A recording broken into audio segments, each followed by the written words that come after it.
you for our first day of the National Reparations Convention here in Washington, D.C.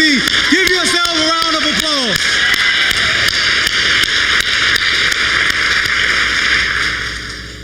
This is such a beautiful event. So we have such a star-studded night today, so I'm not going to be up here long, but I'll be remiss if I don't just say a few words, because the occasion that we are here to honor, that we are here to bring into existence is monumental. It's a scripture, it's more than just a scripture, it's a scientific axiom. It says, a people without a vision perish. Listen to me. A people without a vision perish. This day that we are going to change the course of history was because of a man, because of a woman who had a vision decades ago to concretize our identity around the world so that the people, the former colonizers and slave masters, would know that a people that were once slave will rise up to its true nature and its true providence. That man is in our midst today. That woman is in our midst today. I speak none other than the Savior, Honorable Silas Muhammad, and his beautiful queen. Please give them a round of applause. They are the progenitors of the Afrodescendant Nation, our nation. The reality that irrespective to our religious persuasion, our political party, our geographical location, if we are the descendants of the Africans, the original Africans that gave birth to civilization, we are a people. We are a united people. The Most Honorable Elijah Muhammad says that our greatest weapon, our greatest tool is our unity. It is the thing that makes us indestructible. It is the thing that makes us undeniable. And I know some of us saying that, well, black people aren't a monolith. Shut up. We're the only people that try to divide ourselves. That's like saying the planet is not a monolith or the human body is not a monolith. Yes, they have its individual aspects, its individual responsibility, but the greater good is the life of that organism. Not independence, but interdependence. So as a Hebrew, I must tie into the Muslims. As a Muslim, I must tie into the Pan-Africanists and the socialists and their own, because our collective unity is greater than any atomic weapon.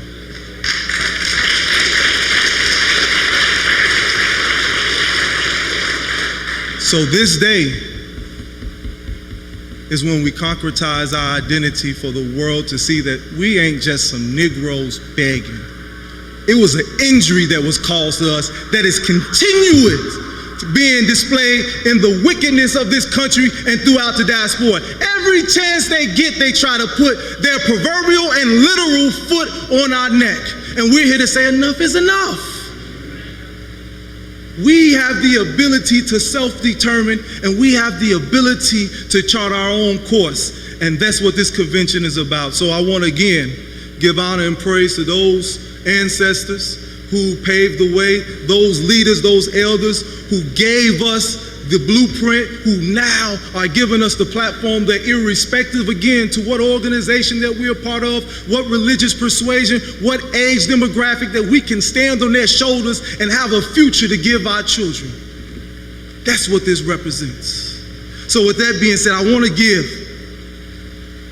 a few moments. No, I would be remiss as the master of ceremonies. Let me say this, one of the most important jobs is to identify where the restrooms are. So let me quickly say that. Right out this egress, to your left, on the same level as the women's bathroom, lower level will be the men's bathroom. We also have a food truck and we have catering downstairs. So we've covered all bases. I just want y'all to know that. That's important, you gotta have food, you gotta know where the restroom is at. We're gonna be here for a while. Not too long, but we'll be here for a while. But with that being said, I want to bring up Reverend Dr. Robert Thomas, Turner, who is the pastor of the Empowerment Temple, who walked here from Baltimore. So please Give him, he got a couple more steps to get up stage. Give him a round of applause as he gives us a few words.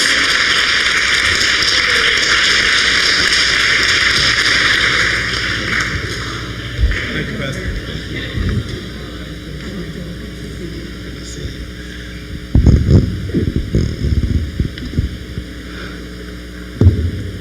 We thank God for the opportunity to stand. I've been up since 2:30 this morning. Started walking from Baltimore to the White House approximately 4:30. I kissed my boys and my wife, and I did today what I have done now for 20 times, inspired by God, the Most High, creator of all humankind, to be a public witness and testimony against the vitriol, against the hatred, against the evil maladies that have been inflicted upon our people. And that public witness has faced threats. I started this sojourn in Tulsa when I would go out with Elder Cleo at City Hall, advocating for the survivors and the descendants of the 1921 Tulsa Race Massacre. And when I came to pastor Empowerment Temple in Baltimore, Maryland, founded by Jamal Bryant, who's now at New Birth, I felt it incumbent upon my soul to continue that fight for reparations, for all beautiful sun-kissed people who are scattered in these divided states of America. And so I am tired.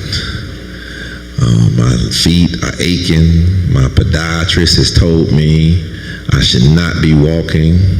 I have no cushion on the bottom of my feet anymore. My feet are in pain. Back hurts. I have scoliosis. It's hereditary. And when I walk, I lean forward anyway, so there's stress on my lower back.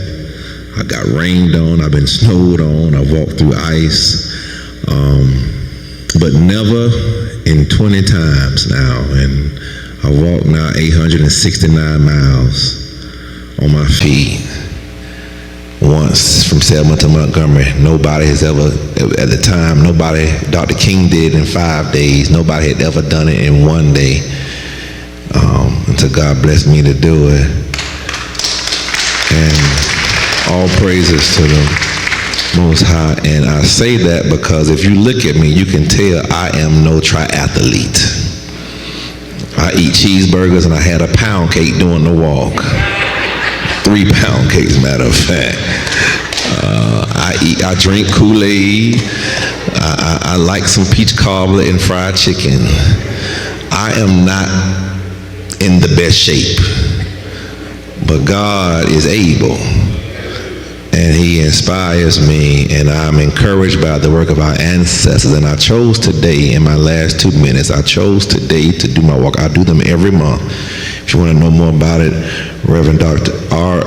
Dr. Robert Turner on Instagram is my social media handle, REVDR Robert Turner. And I even wrote a book about it now, Creating a Culture of Repair, which lists the longest list of reparatory ideas done by an individual in the world, just released in April, Creating a Culture of Repair. But today was chosen because today, in 1954,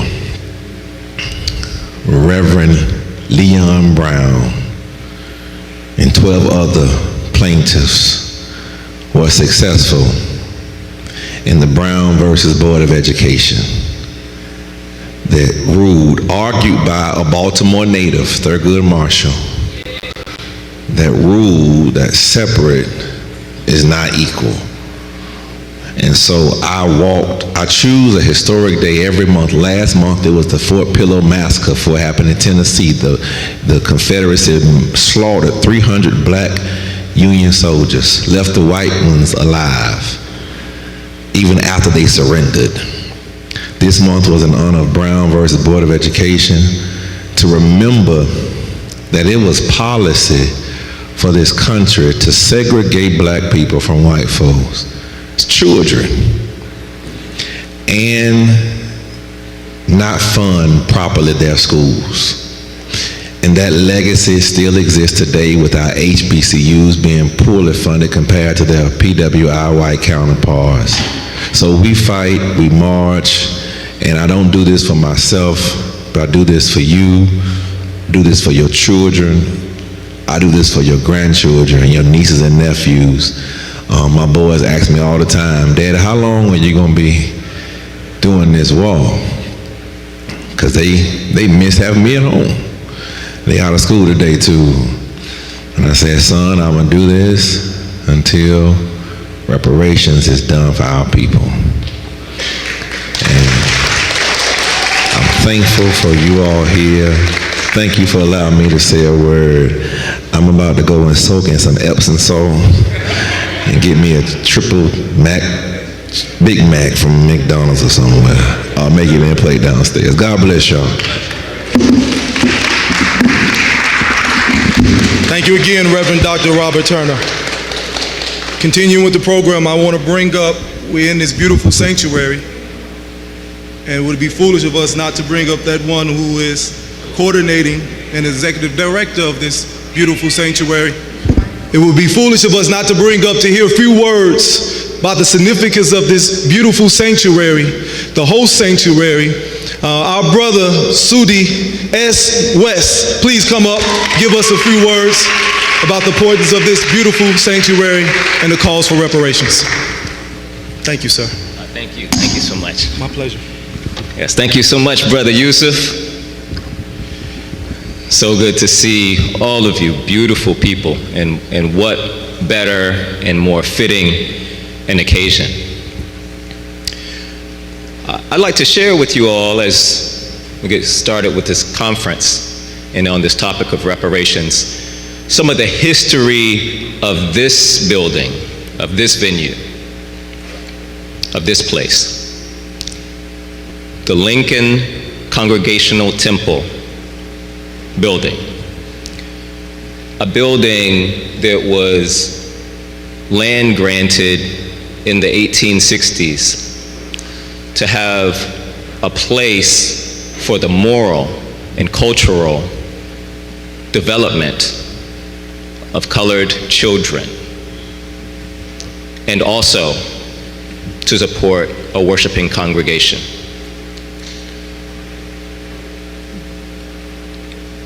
This is so important because this is one of the unsung institutions that allows for the work.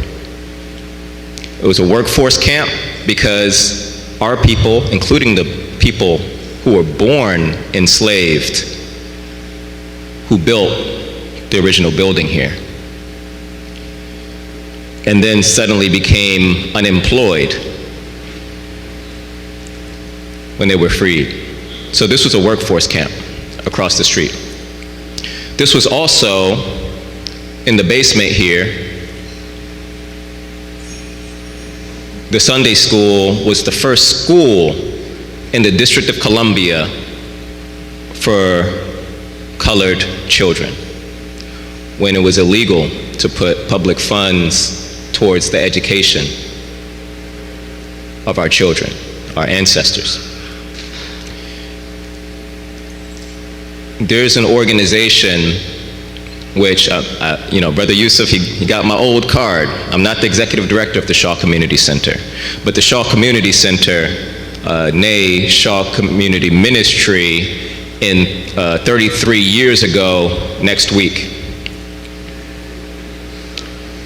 is the continuation of that educational legacy.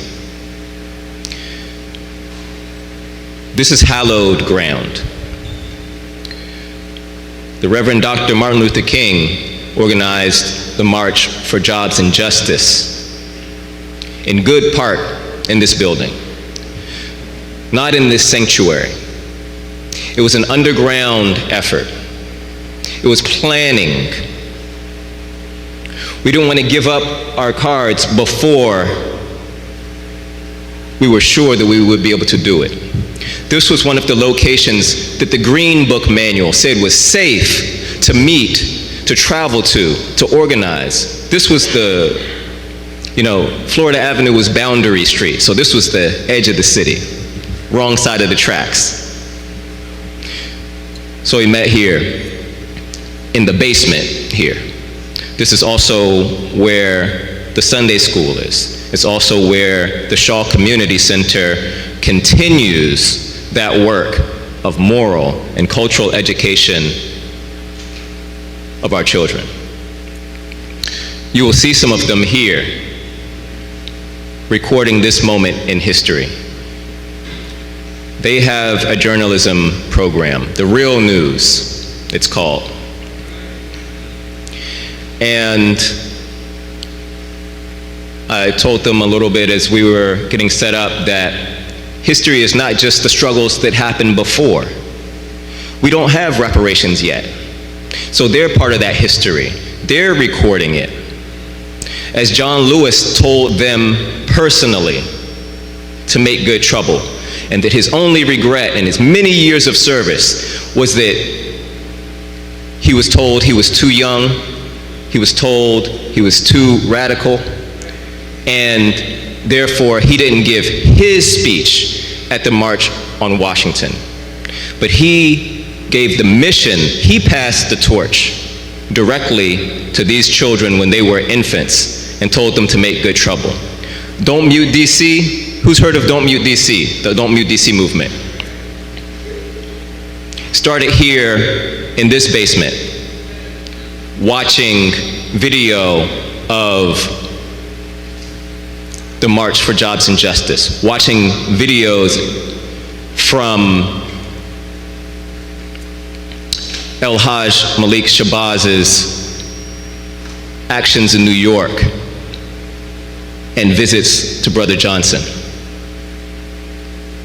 Taking stage cues and blocking directly from John Lewis, who said that it was supposed to be Bloody Friday, but we hadn't whipped the racists into enough of a frenzy to embarrass them on tape.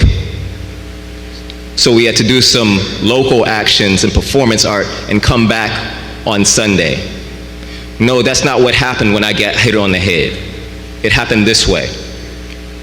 These are those children who continue here. These are some of those essential workers. And in fact,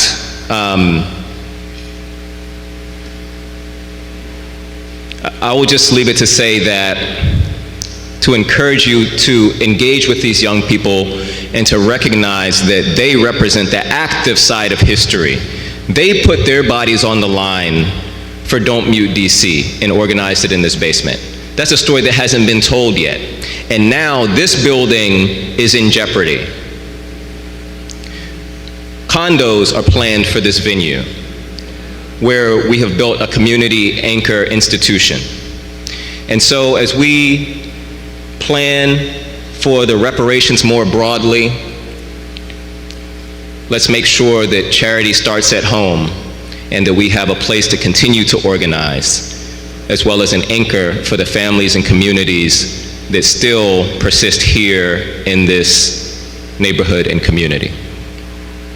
I look forward to a very productive and insightful conference, and may God be with you all.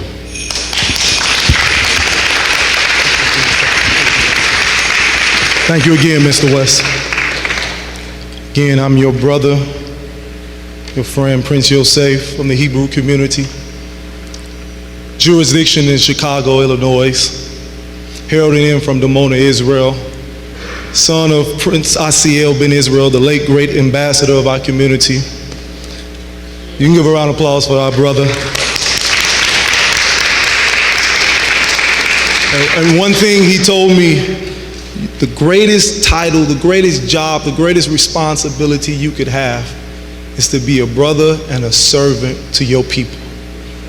Love your people no matter what, because in your people you will find the greatest joy on this earth.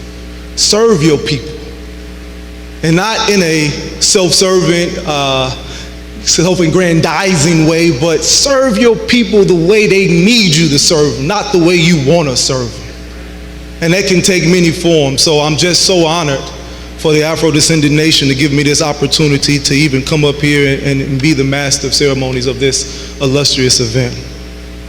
But we have two great panels coming up. Before I give way to our moderator, we have our beautiful queens, our sisters, our practicing lawyers, lovers of black people. But then we have the one going after. I just want to introduce these two brothers before I formally introduce our great queens, our great sisters. When you hear of great historians and master teachers, you think of Ivor Van Sertima, John Henrik Clark, Dr. Ben Jokinen. But you would be, and I don't mean to be facetious or to put yeast in their shoes, but when you name those great illustrious luminaries, you have to put these two men in that line. They're their students. We have some of the greatest minds in our presence today, and they're going to be here on the panel today. I speak none other than Dr. Tony Browder and Professor James Smalls. Give them a round of applause. Those beautiful examples of what it truly means to put your life on the line. But as I give way, I want to introduce the panel that is about to speak now. First, starting off with Afia Inwa Gaza Esquire, Executive Director of the You supposed to be first? Oh, yes, ma'am. I'm sorry. I got excited. Nkechi Taifa Esquire, the reparations expert, Reparations Education Project. Please give her a round of applause.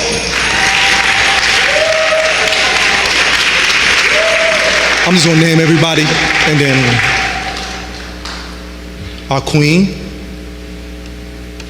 I'll say that again. Our queen, Harriet Abubakar Esquire, the lead counsel of the Afrodescendant Nation. Please give her a round of applause. And our dear sister, Afia Inwa Gaza Esquire, and Executive Director of the Malcolm X Center. Please give her a round of applause. Now, to take you further in this program, and our moderator for this evening, I want to bring up my brother, my friend, a teacher to me, the Governor General of the Afro-Descendant Nation, Ajani Mukaram.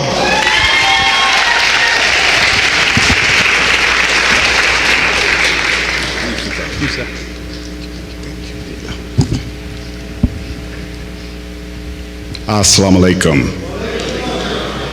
Welcome, welcome, welcome. Give yourself a round of applause.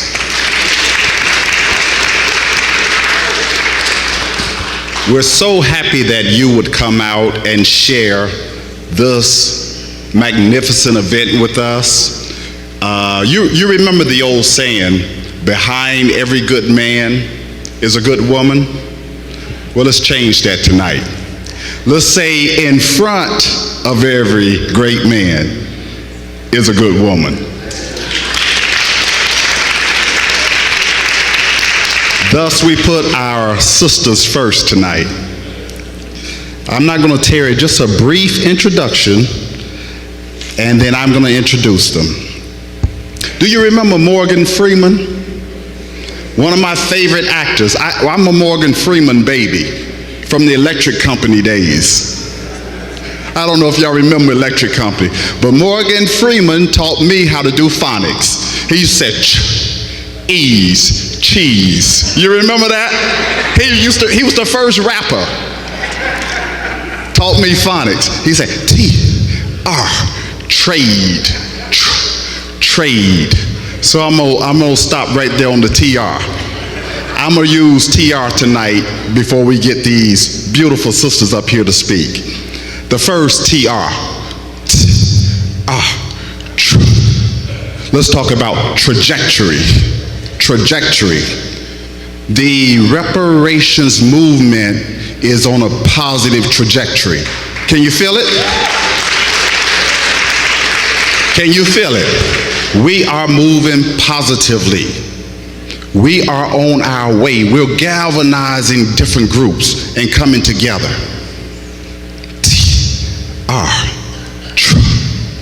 Traction. That's the second TR. We're gaining traction. Our wheels used to spin. We couldn't get any grip on the road. We were going these different directions. We put it in four-wheel drive, baby. We got some traction.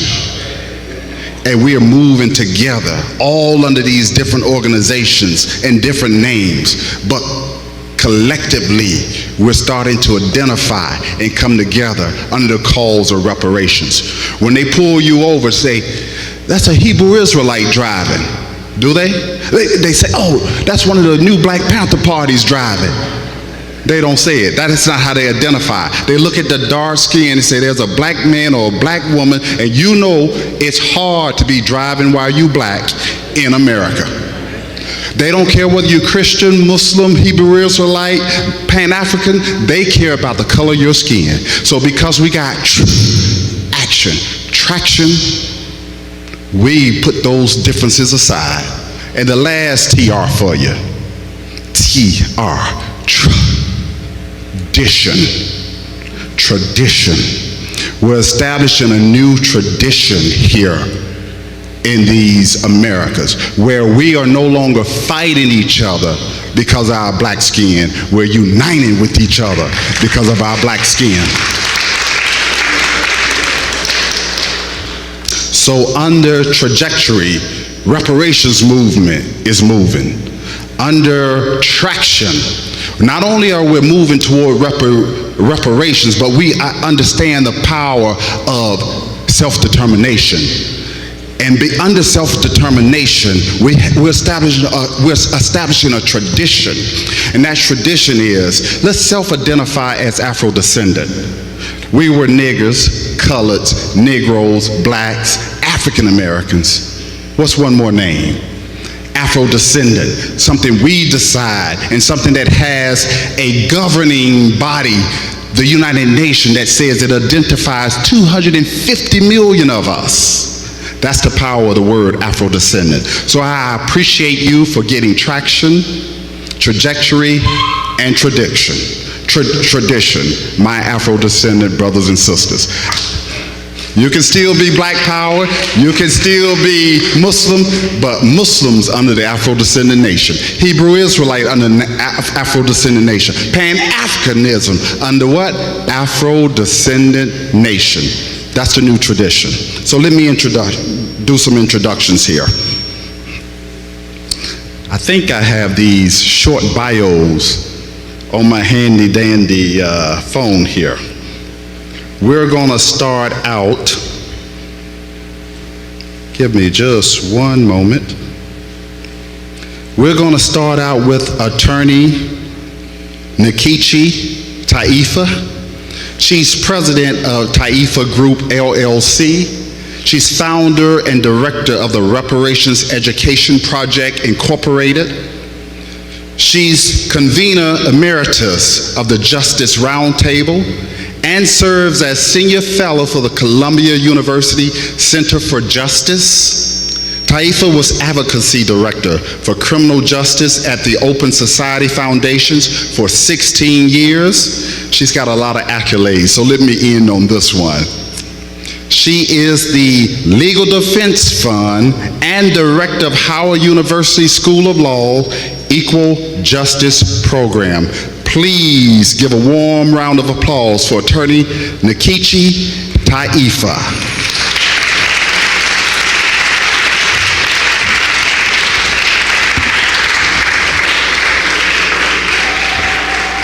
Thank you so very much, Brother Johnny, and I just want to give all honor and praise to the Honorable Silas Muhammad for your long-standing, long-distance runner on this issue of reparations from way back in the day. So thank you, and thank you for the Afrodescendant Nation for inviting me to make this special presentation. So, the human cargo was loaded on ships at a bustling wharf in the nation's capital, destined for plantations in the deep South. Some of the enslaved people pleaded for rosaries as they were rounded up, praying for deliverance. But on this day, in the fall of 1838, no one was spared. Not the 2-month-old baby and her mama, not the field hands, not the shoemaker, and not Cornelius Hawkins, who was about 13 years old when he was forced on board. The enslaved were grandmothers and grandfathers, carpenters and blacksmiths, pregnant women and anxious fathers, children and infants who were fearful, bewildered, and despairing as they saw their families and communities ripped apart by the sale of 1838. Some children were sold without their parents, and the enslaved were dragged off by force to the ships. Others ran away before they could be captured. Their panic and desperation will be mostly forgotten for more than a century, but this was no ordinary sale of enslaved people. The enslaved human beings had belonged to the nation's most prominent Jesuit priest, and they were sold, along with scores of others, to help secure the future of the premier Catholic institution of higher learning at the time, today known as Georgetown University. So, what happened to these 272 men, women, and children who were literally sold down the river? And what, my brothers and sisters, if anything, is owed to the descendants of those enslaved and the descendants of the millions of others whose names and circumstances we will never know, who were sold or insured or raped or castrated or lynched or subjected to gynecological experiments with no anesthesia, convict leasing, forced sterilization, syphilis, red line, police murders, mass incarceration, and more. What is owed, if anything, to the descendants of the enslaved whose kidnappings and torture and uncompensated labor helped to ensure the survival of colleges and universities, banks and corporations and industries and religious institutions and private estates and, yes, local, state, and the federal government. Thank you for allowing me to share as part of my opening framing an excerpt from Professor Rachel Swan's article published in the New York Times on April 16, 2016, chillingly describing the sale of 272 enslaved persons that ensured the future of Georgetown University. But unlike Georgetown University and Jesuit revelations where there was a ship's manifest with names, there is rarely evidence of identifiable descendants from the enslavement era from which to highlight not only the atrocities of the era, but its continuing vestiges and seek acknowledgement and remedy. Why is that evidence not manifest? Okay. Over the past decades, when I'm usually asked to talk about the issue of reparations, I'm asked to address the history of the movement and my involvement. Why? Likely because during the 1970s, I sat at the feet of and personally learned from many who we now herald as U.S. reparations legends and now ancestors: Queen Mother Audley Moore, Brother President Imari Abubakari Obadeli, Attorney Chokwe Lumumba, Queen Mother Dorothy Lewis, Brother Hannibal Afrique, and more. They taught me stories of Marcus Garvey, Callie House, Isaiah Dickerson, Belinda Sutton, Tunis Campbell, Pat Singleton, Henry McCabe, about General Sherman's 40 acres and a mule, and his inspiration from Southern black preachers. What I learned did not come out of books, because by and large this information was and much still is, whitewashed from popular history. In those early days during the dawning of the modern era of the reparations movement, Mary Frances Berry had yet to pen "My Face is Black is True" about Callie House and her role in spearheading the National Ex-Slave Mutual Belief Bounty and Pension Association, which has several 100,000 dues-paying members seeking to obtain compensation in the form of pensions for the enslavement from federal agencies. Brother Ray Winbush had not yet written Belinda's petition, then first record of a formal petition for reparations that was pursued and won in Massachusetts. Caleb McDaniel had not researched the case of Henrietta Wood, who successfully sued her former enslaver's estate, receiving, although a pittance, the largest yet settlement against an estate.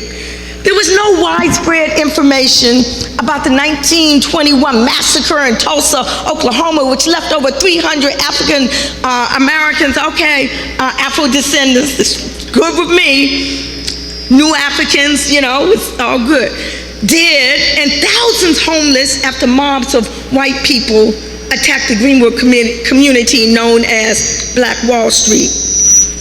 There was scant research in the public domain on Ida B. Wells Barnett, who uplifted the hard issue of lynchings. The role of the Catholic Church in serving and saving Georgetown University from bankruptcy through the sale of 272 human beings had not yet been exposed, and the only people giving Queen Mother more legitimacy suing those days were the radicals.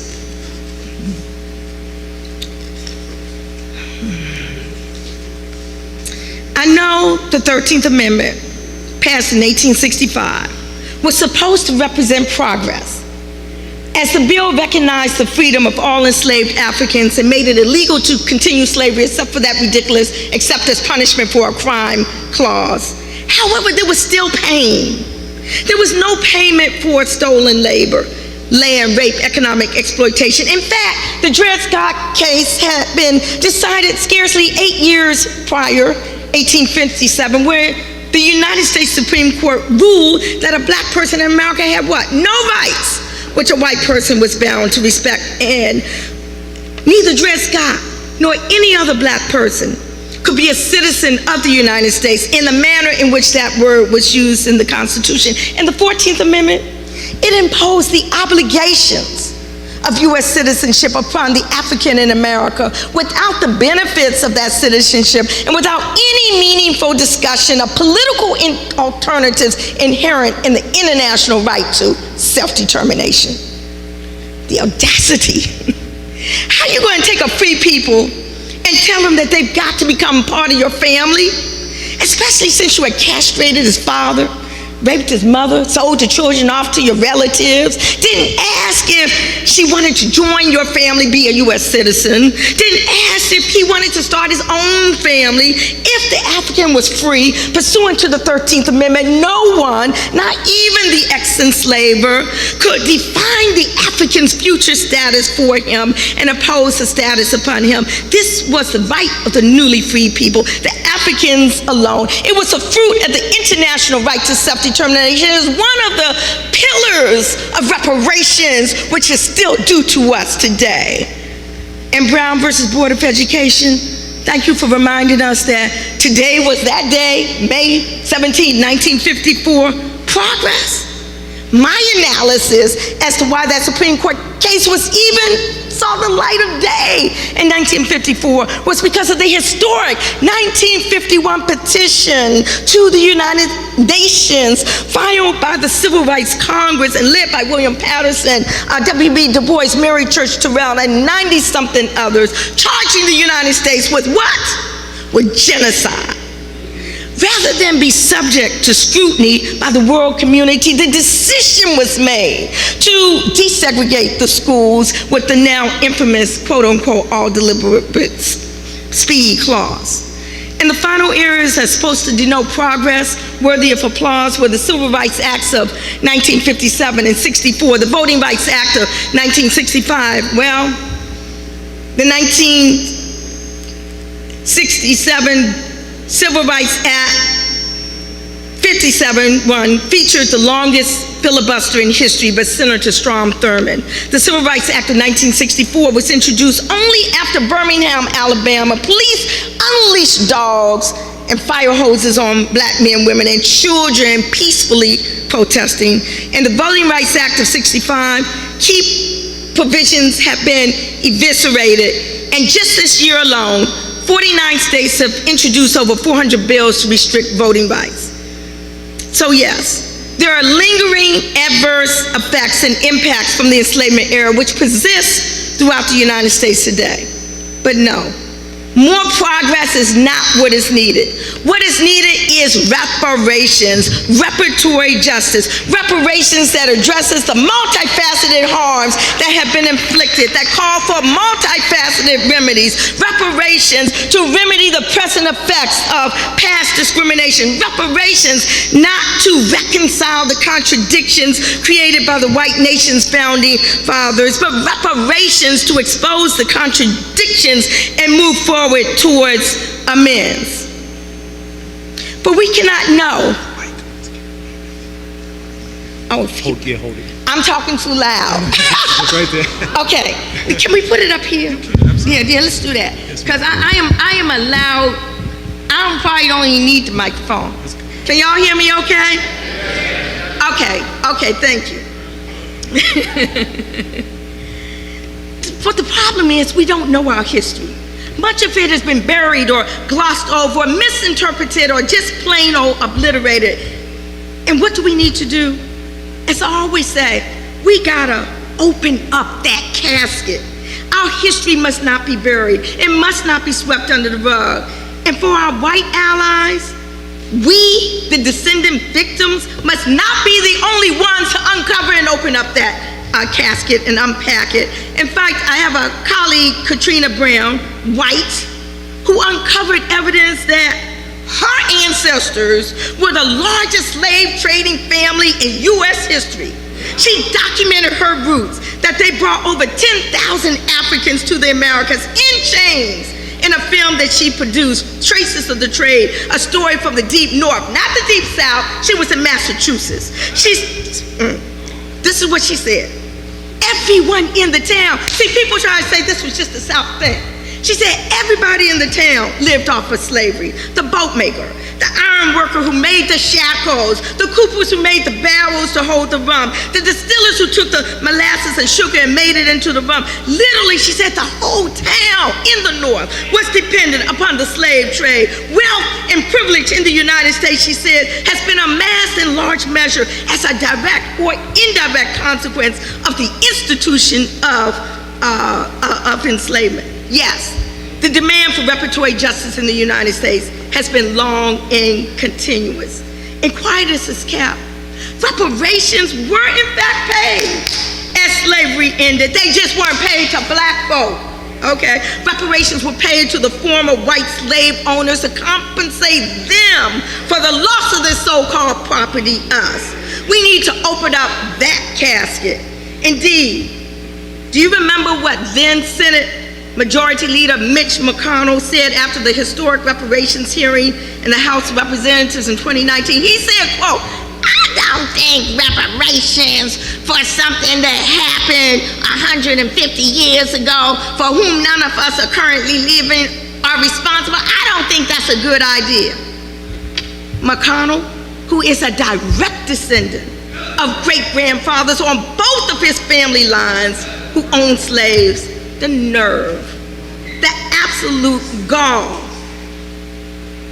I'm sorry, I'm just saying, there's a lot about Haiti in the news today, but we're not taught that reparations were paid by them after they successfully fought the British, French, and Spanish armies and established the first black republic in the Western Hemisphere.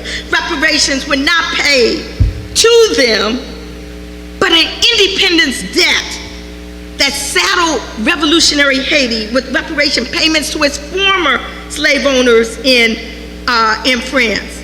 I don't even, let's look at Britain. The British government paid reparations totaling 20 million pounds, equivalent to some 300 billion pounds in 2018. Not to us when they abolished slavery in 1833, but to the former white slave owners.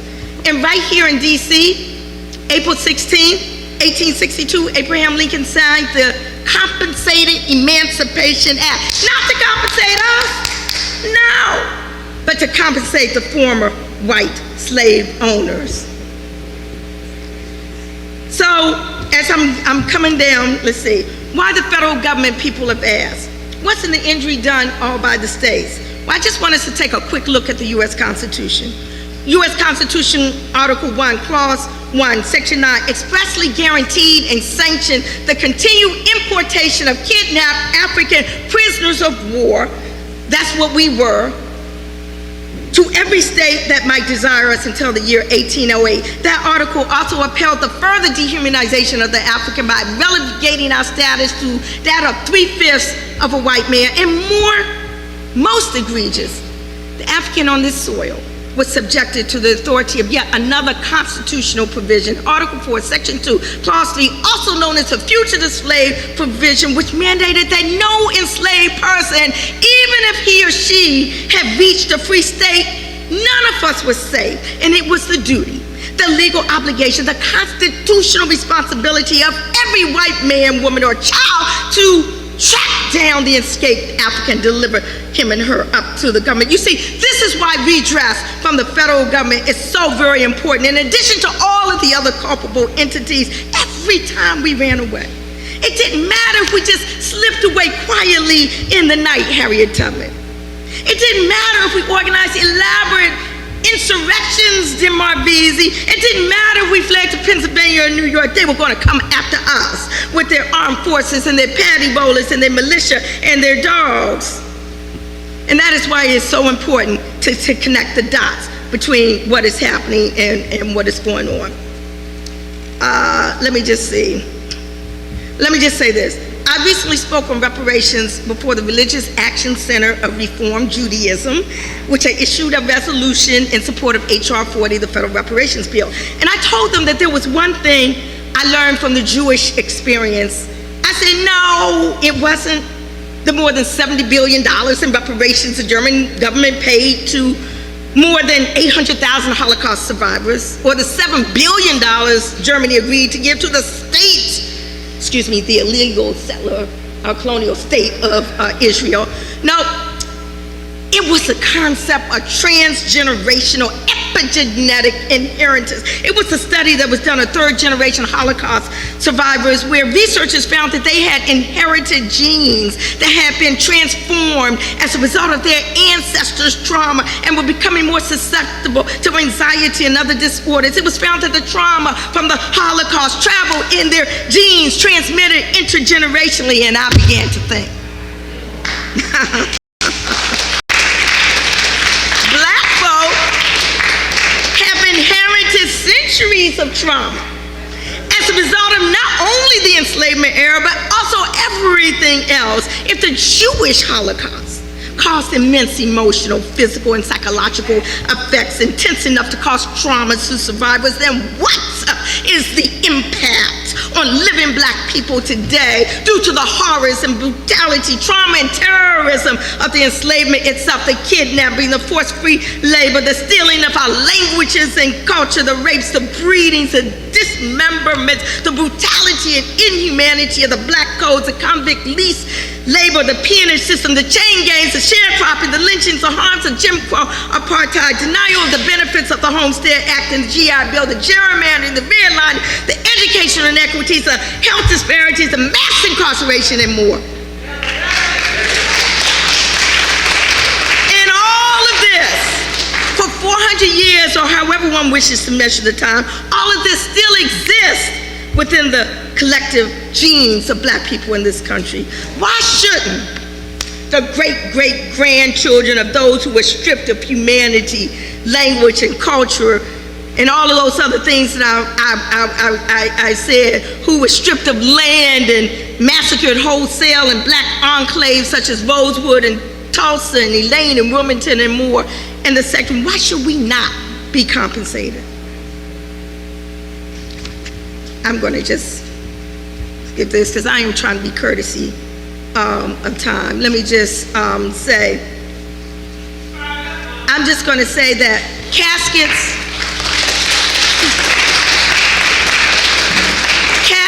are opening up across the country, uncovering more and more evidence of historic racial atrocities, lynchings, massacres, with entire black communities burned to the ground and decimated.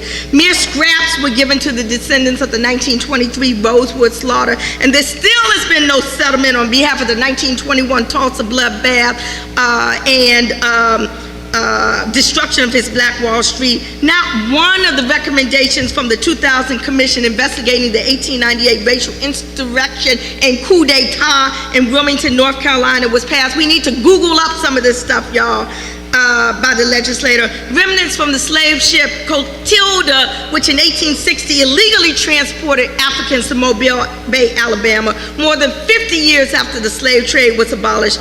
The descendants today are still seeking amends. Countless companies and industries benefited and were enriched from the profits made as a result of the trafficking in human beings. There are companies that sold life insurance policies on the lives of enslaved persons, such as Aetna, New York Life, and AIG. Financial gains were accrued by the predecessor banks of financial giants such as JP Morgan Chase and Bank of America. I know a lot of us got mortgages from these crooks. Others with documented ties to slavery included railroads like Norfolk Southern, CSX, Union Pacific, Canadian National, newspaper publishers that assisted in the capture of runaway persons included Knight Rider, Tribune, EW Scripps, and Gannett. The casket is still being opened. In conclusion, my heart is full. There is unquestionably a racial reckoning happening in this country. The winds of change are shifting, y'all, in favor of reparations. The casket is being thrust wide open. There are increasing examples of historic harms being uncovered with initiatives to right wrongs as we speak. A month does not go by without me hearing of new manifestations of vestiges from the enslavement era to be addressed. Reparations is not history or a thing of the past. Reparations is about historical injustice, and until justice is done, reparations will always be relevant. It will always be a righteous... Woo, I forgot my last word. It will always be a righteous struggle. Reparations matter.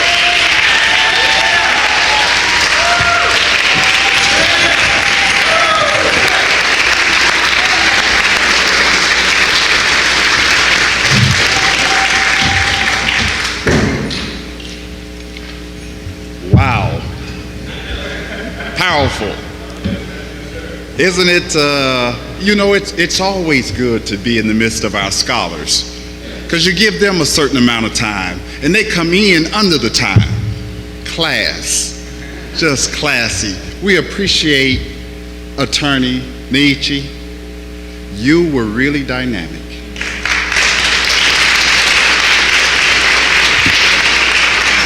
Proven that there is a right.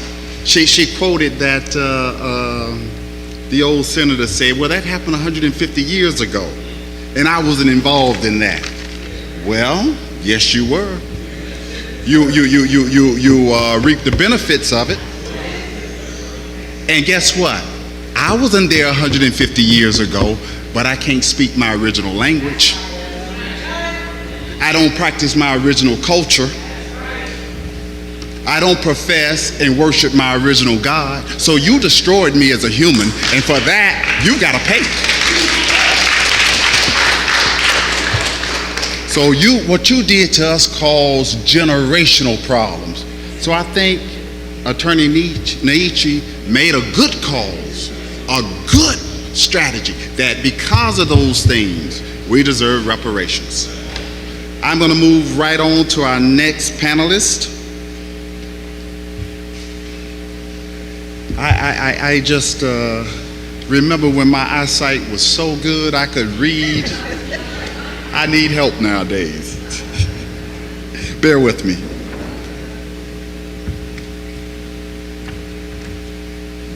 I'm going to introduce the next speaker, another powerful attorney, a sister, and a mama, Mama Ethelia Nengwanza, Esquire, is a South Carolina-based civil and human rights attorney and historian. She is the founding director of the Malcolm X Center for Self-Determination and the WMXP-LP Community Radio. She is a veteran of the 1960s Student Nonviolent Coordinating Committee.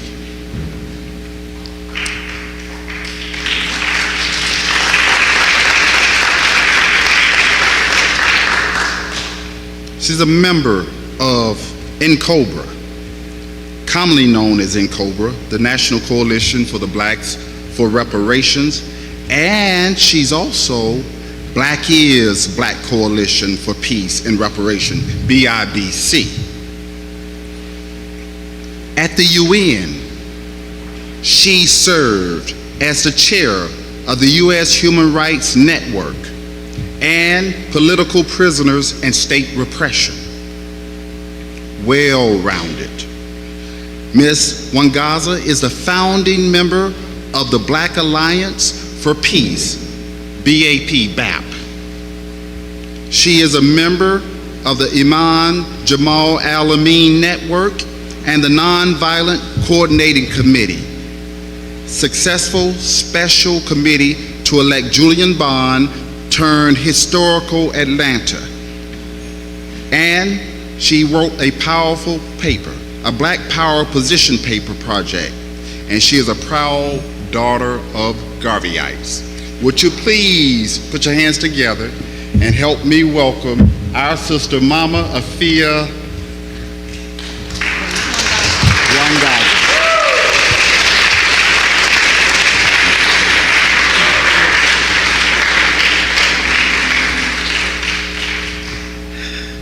Greetings, sisters and brothers.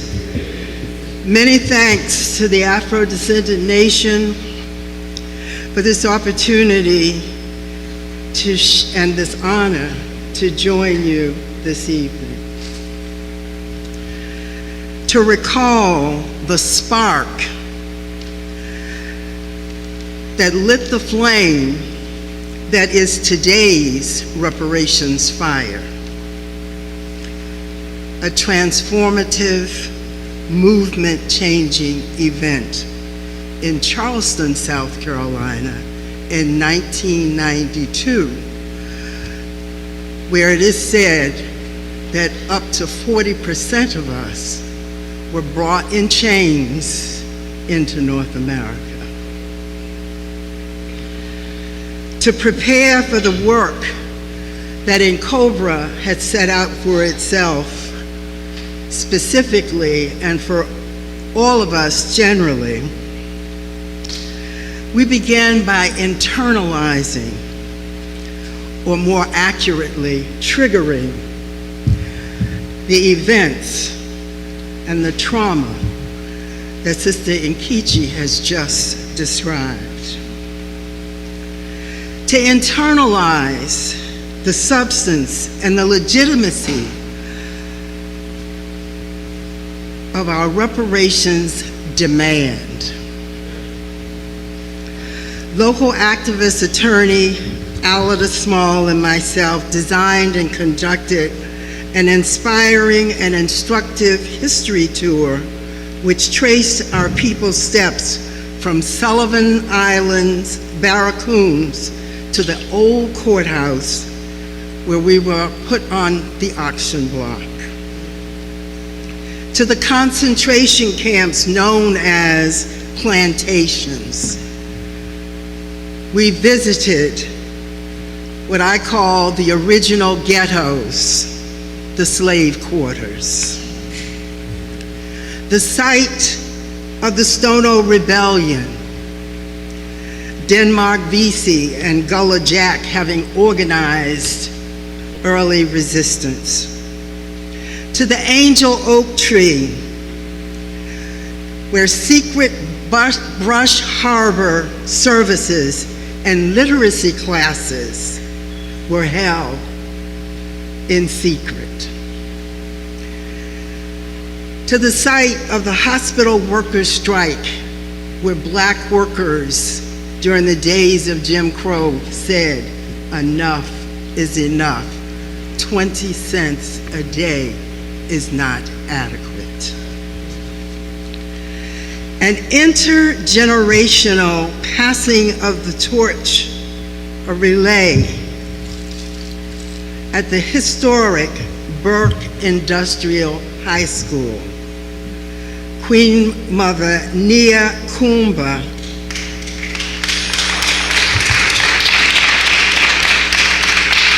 poured libations at each of these sites, marking the moment and triggering in our bodies, which keep the count, the memory of those experiences. The intergenerational passing of the torch was overseen by the internationally recognized track star, Dr. Thaddeus J. Bell.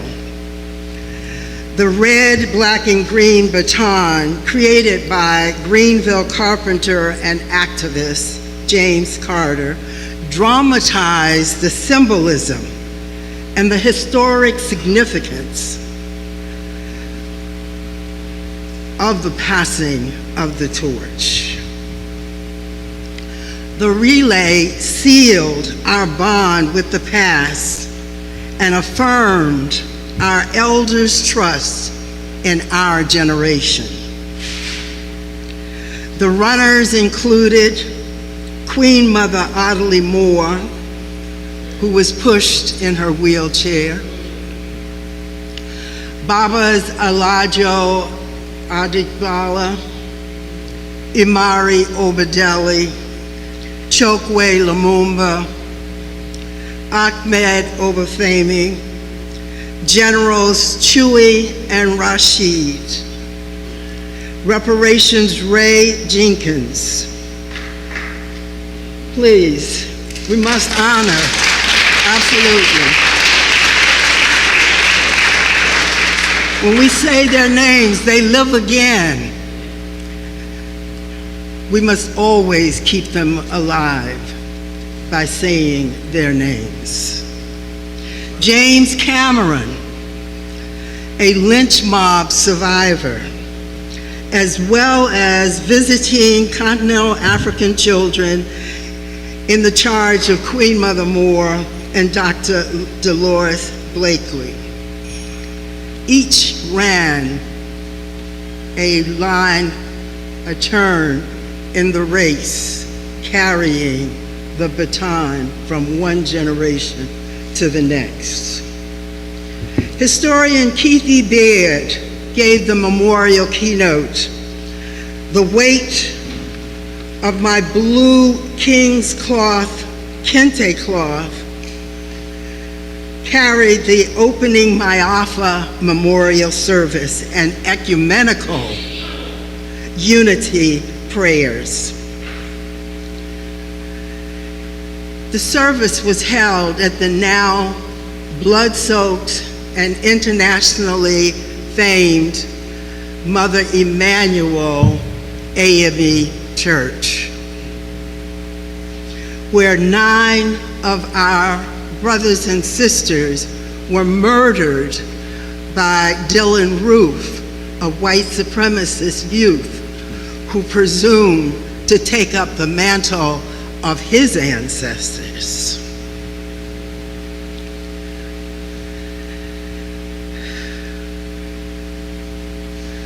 We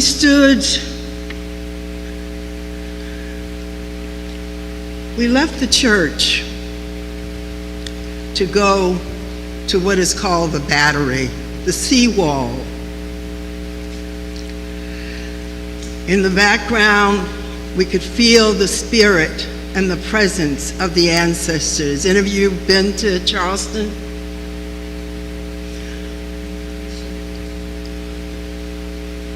Those of you who've been to Charleston, you know that the feeling, the presence of the ancestors is thick. You can see them in your mind's eye running up and down Bay Street, King Street, carrying burdens, carrying packages, carrying messages of resistance.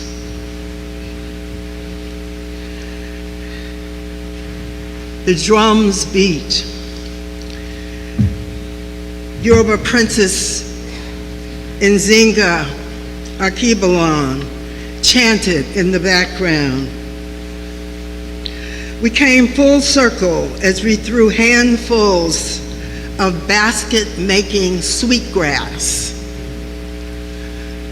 The connection between the grass from which baskets are made in Sierra Leone is precisely the same sweetgrass that the baskets in Charleston are made.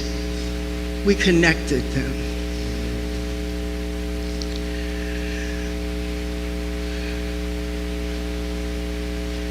We threw handfuls of sweetgrass into the Atlantic Ocean, symbolizing our return to our homeland. No, despite all industrialized efforts, we were never deprived of our humanity. And while to this day, we do not know with clarity the degree to which we have retained our Africanity, we know that there's certain things that we do that we can never or have not been able to explain. Like, why do we name our children Monday, the days of the week? Why do we put broken bowls upside down on our graves? Why do we name from one generation to the next, carrying forth words or songs or pieces of us that we've held on to for 400 years? The body keeps the count. On that weekend in Charleston, people wept. They changed their names. They committed to, and to this day, do service in the cause of reparations. Today, we continue to be inspired by and describe the experience with vivid recollection and deep emotion. Along with ourselves, national and local press imagination was captured. Coverage was unprecedented and remains engaged even to this day. On that day, like tonight, we were blessed to have Baba Tony Browder to participate in our processing of the experience and the pangs of consciousness and commitment that emerged from that spark that led to today's reparations fire.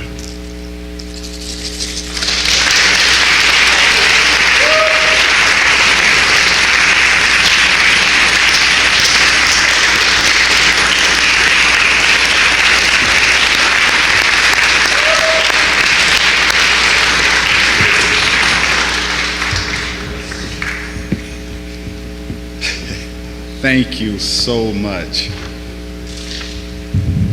Mother Afia Wangaza. I really especially enjoy the history and just the insight of going down memory lane of all those who've been on this road for reparations. And she spoke so eloquently about passing the baton, the torch.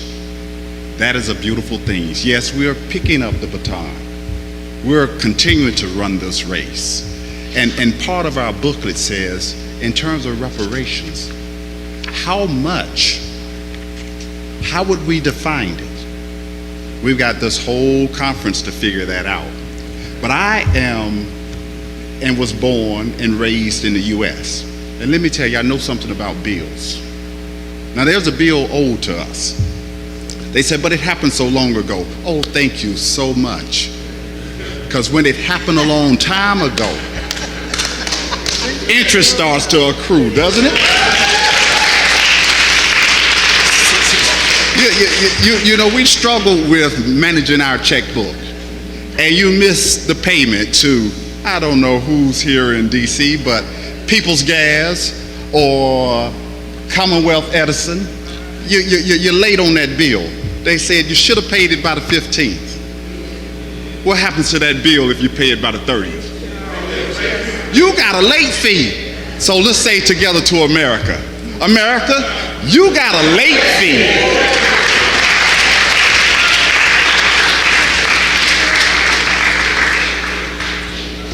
Yeah. Time, passing time doesn't make it go away. It makes it bigger.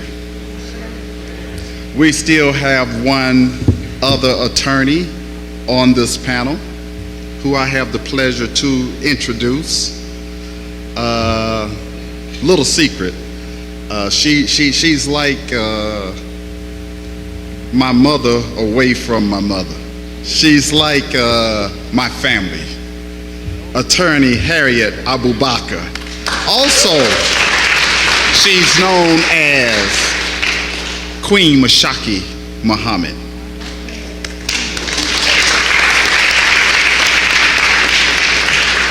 She is the wife of the Honorable Silas Muhammad, and she is the monarch and lead counsel for the Afrodescendant Nation. She studied at the American University in Cairo, Egypt, earned her bachelor's degree from the University of California in Los Angeles, UCLA, and obtained her Juris Doctorate from the UCLA School of Law.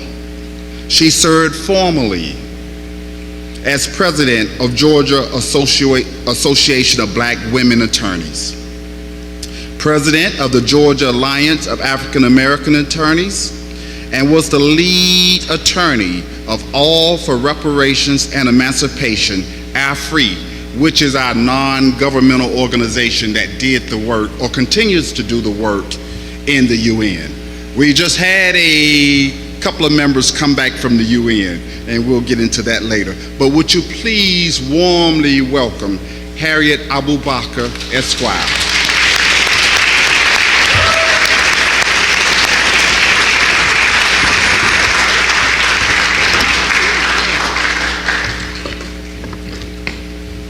Greetings to everyone in our viewing audience and those who are streaming.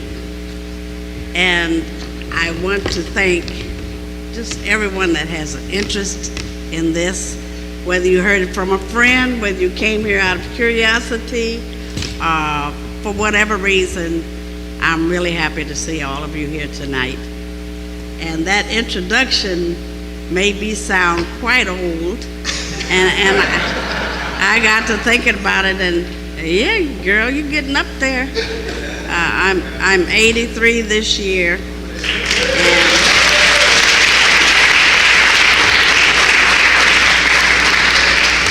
I had just discussed with my sister, yes, it's time we pass on this baton to you younger people.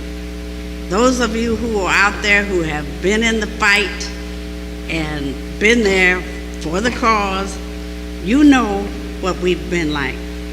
We don't have to teach you our reasons or demands for reparations. We've all lived through it. I feel like I'm just like you are. Some of my experiences as a child are some of your experiences as a child.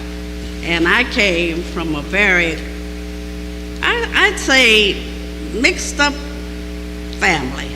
It's a one that didn't cause mental problems. But just before we get into the United Nations part, I just wanted to share with you, I came from one of those strange families that lived up in Terre Haute, Indiana, area. And my, I guess, great-great-great-great-grandmother had a lot of children for her. Hold it. Yes, ma'am. Okay, one of us is too loud, I guess loud, the other one not loud enough. Okay. My great-great-great-great-grandmother had a lot of babies for her slave master, and he must have loved her because they had a family unit. And she was wise enough to, as he was toward the end, she said, we have all these children. Don't you think you could at least give them their freedom? Because back in the day and under the law, if you had children, they were assets to the family. They weren't considered as children. So that great white grandfather of mine wasn't really thinking about it, really. It was the mother that was thinking about it. You know how we women are. And she talked him into giving him not only all of their freedom, but the plantation too. And this was way before slavery had ended, you know. So what did great-great-grandmother do? But she went to her black church, and they set up and helped start that Underground Railroad. And at that time, that was punishable by death if you get caught, you know. But she worked that, and she had white Quaker friends. They're called friends now. They were Quakers then. And they didn't like the idea of slavery, so they were willing to help in this Underground Railroad. And they did this for many years and were very successful with it. And when I grew up, every year we would celebrate our success under the Underground Railroad. And that gave us a good feeling about what we had done. Of course, some of my relatives had to give in. They chased after the dollar, so they decided they were going to go white. So they went all the way and were sliding in, told us, we love y'all, but don't come visit. But anyway, in my lifetime, I went through the experiences you did. And it had to do with identity. And during those times of growing up, there were many occasions when I wasn't quite sure where I fit because of that background, because I grew up in a white town in Watsika, Illinois. Some of you might have heard of it, I don't know. And my family were the plasterers for that town. So I grew up in an atmosphere where I was accepted because we helped build the town. And I was not white. That wasn't the issue at all. But it for everyone else in the town, there was an issue. But what I learned from that experience, I learned that there are different types of white views on the problems that we have here in the United States. And there were a lot of them that just hated the idea of slavery. So they're out there. And in this day and time, with reparations becoming a hot issue again, we've got to find them, and we ain't turning down no money. All right? Let's remember that. Because like my sisters have quoted, a lot of times it was the slave master for some crazy reason that got paid, and the slaves didn't get anything. So that wasn't right either. But today, what I want to do is give some tribute to my husband, because he is going to be speaking here tomorrow. And he is going to let you know why he's got this started, why we ended up with this name, Afrodescendant, and how he threw me out there to give me a try at it. One day, my dear husband, sitting right here, Silas Muhammad, came to me I had been practicing law about at least 10 years then. And he said, Harriet, you know what we need to do on this reparations issue is approach the United Nations. And I said, the United Nations? I didn't study anything like that in law school. Wasn't on my mind. But you need to go, Harriet. You need to go find out what their procedures are, how they operate, how they do things. And that's going to be what we need to have in the future as our weapons for reparations. And I said, well, I'll give it a try. So I decided to take a month off of my practice, lost all that money, and went over there to the Geneva area, didn't know up from down about European culture, and I carried these 3 big dead body bags of suitcases with me, and I thought I was going to get some help with them. I'm a little woman, surely someone will help me with this big old bag. Didn't happen. I ended up struggling with those bags. By the time I got on the train, got to Geneva, had to go up the escalators, I was really struggling with those bags. They were about my size, 3 of them. And I got it all balanced and struggled, and I had it balanced just right. And this young white man tapped me on the shoulder. He said, you don't have to do all that. I said, what are you talking about? Because I'd already experienced they weren't going to give me any help, you know. So he said, just let go of them. And I said, no, I don't know whether I should trust him or not, you know. So I decided, okay, I'm going to let go. I eased up off the bags, and they were locked in the escalator. So they rode up to the top, no problem. I said, they don't have that in the United States, you know. So I went into an area I had picked out. I'm learning for my people, y'all, what to do in Europe, you know. Found out I had registered in a red light district. So that became a problem later. When I found that out, I checked out and got a more decent neighborhood to live in. But I started out there by going to a big Catholic church that had a seminar going on what do you do in the UN? How do you function in the UN? So that was right up my alley, and it's something I had planned for, and that's the first thing I did. And they gave us this program on how to meet with people, discuss your problem with them.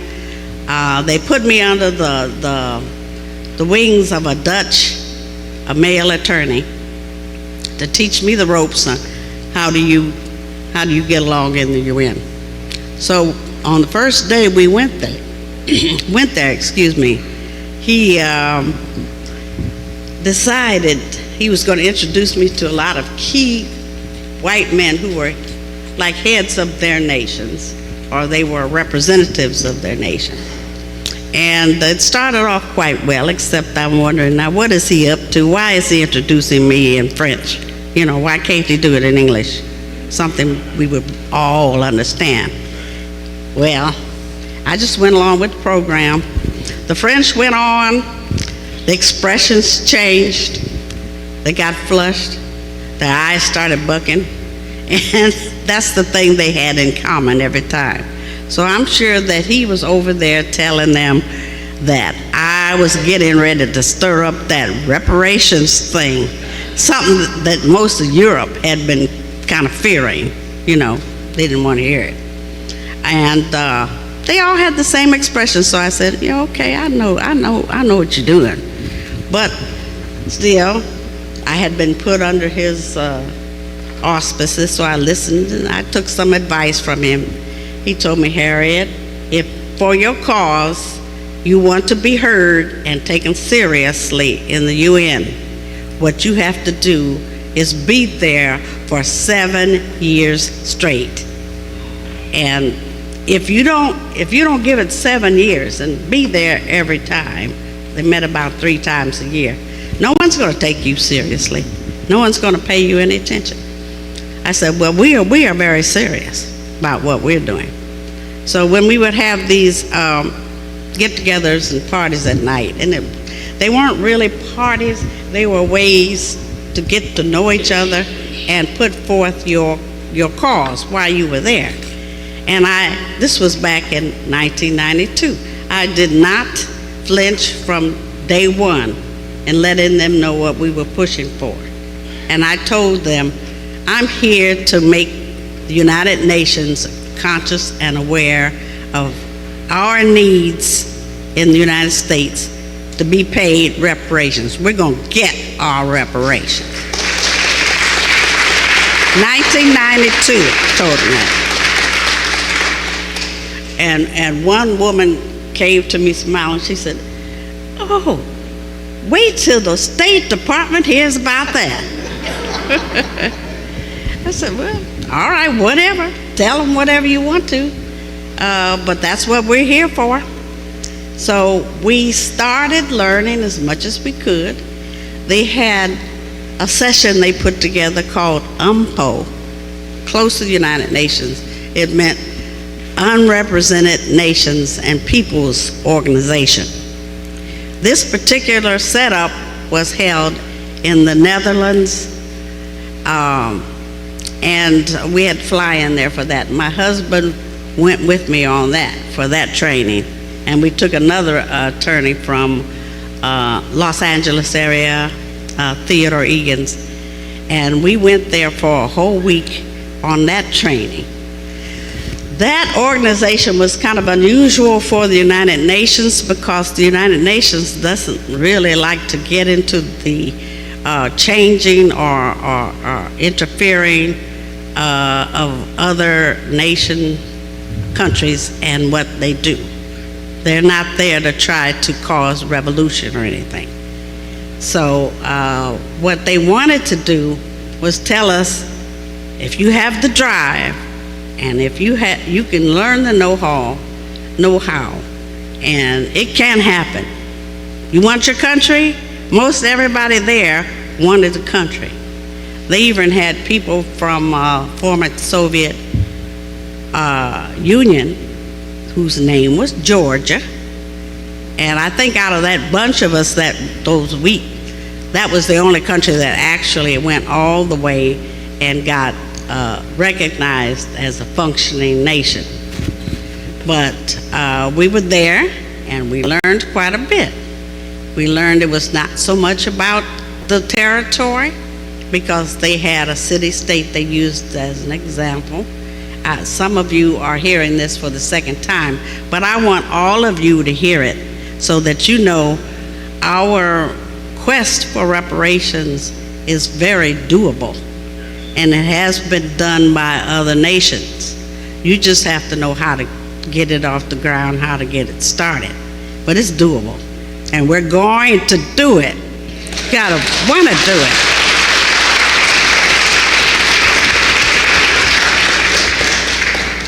We learned what we could at that session. Toward the end of that session, they appointed about 5 of us to put together a week-long summary of everything. And to our surprise, there was sabotage going on in this session. There were a group of whites that broke off from us. We were supposed to do it as a group. Sum up what had happened during the week. They had put together what they wanted presented, and they were ready to move on us. So when we heard that, we said, it's not happening. So we met, the rest of us, and we put together our report. When we got back there just in time. We went up to the mic, took it over, and gave the report that we should have jointly given. But we learned something from that, and that's something I want to share with you. For those you young people who are going to go on and go into these international arenas, watch your back. Watch your back. There's going to be somebody trying to stab you in your back. You would think not at that level would that happen, but it happens. All right. So these are the things that my husband, Silas Muhammad, wants to share with you, because most of us in the States, we are in our own organizations. We have been moving on this United States government to give us our reparations, do right by us, and to history hasn't happened. And you don't have to figure out why it hasn't happened. Well, you know, if somebody hits you in a car and they're the defendants, and they also run the courthouse, they're not going to be too inclined to rule in your favor, you know. And they'll wiggle and figure out a way as to why your case has no merit. It has no standing, as we call it, and it cannot be brought, or it should be dismissed. And most of the time, it is dismissed. So what Silas Muhammad wanted to do was get over there, learn the ways, and learn what is at heart to make the United Nations get some backbone. And that's exactly what he did. I'm not going to tell what he's going to talk about, but it's real meaty. You'll have to come back tomorrow to hear the details of it. All right. He's going to give you the more precise details as to what got their attention. And it did. It got their attention. Some of them were kind of in shock. They were embarrassed. They looked at him, one man representative, one Egyptian representative stood up, kind of surprised. He said, "It takes a little boy to tell us that the king doesn't have on any clothes." And you all have heard that story. Yeah. And he was surprised at it. Others were surprised when he hit them with it. He said, there was a professor from Norway, very good, knowledgeable professor. And he pointed out to them what the problem was. And he said, "Mr. Muhammad, you're absolutely right. We did make a mistake. We did leave you out of international law protection.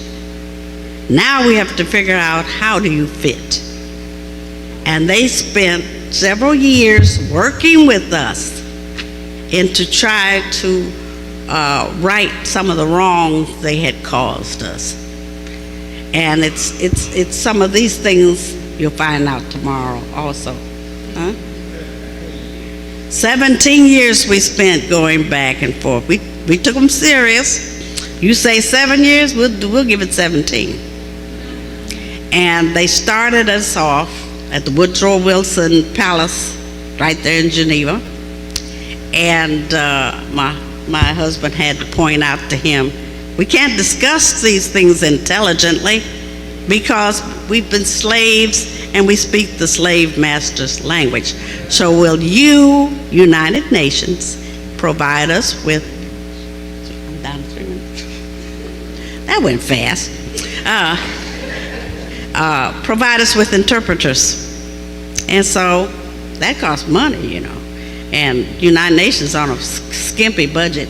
But do you know they gave us several seminars, and they selected the person to run this thing. They got delegations from these different countries. We're talking about 29 countries that have the slavery diaspora to deal with. And out of those 29 countries, the United Nations paid for and had representatives there from 19 countries. When we met, by the time we got to La Ceiba, Honduras, we were on the identity issue, which is a problem we all have. Not just here in the States, we have identity problems all up and down the South Americas, over in the Caribbean island, and even our people that we had smuggled into Canada, people up there. So we were dealing with those kinds of things. So the United States, the United Nations picked that for a reason. He's going to deal tomorrow with more of what was discussed. This was in La Ceiba, Honduras. And we'll go into what was discussed and the name and how we ended up with the name Afrodescendants. And this is a name that we picked for ourselves. How about that?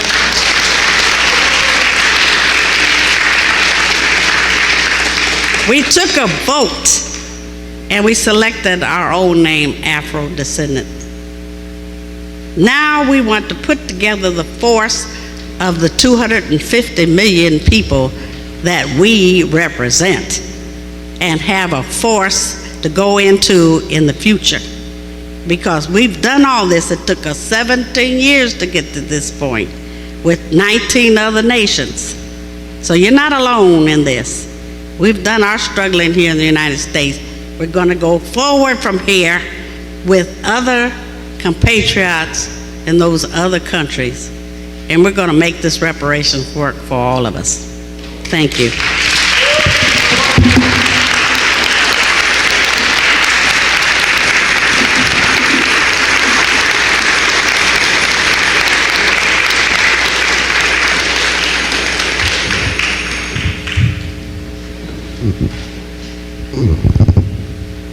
So let's give our first group of panelists, the attorneys, our sister attorneys, a big round of applause.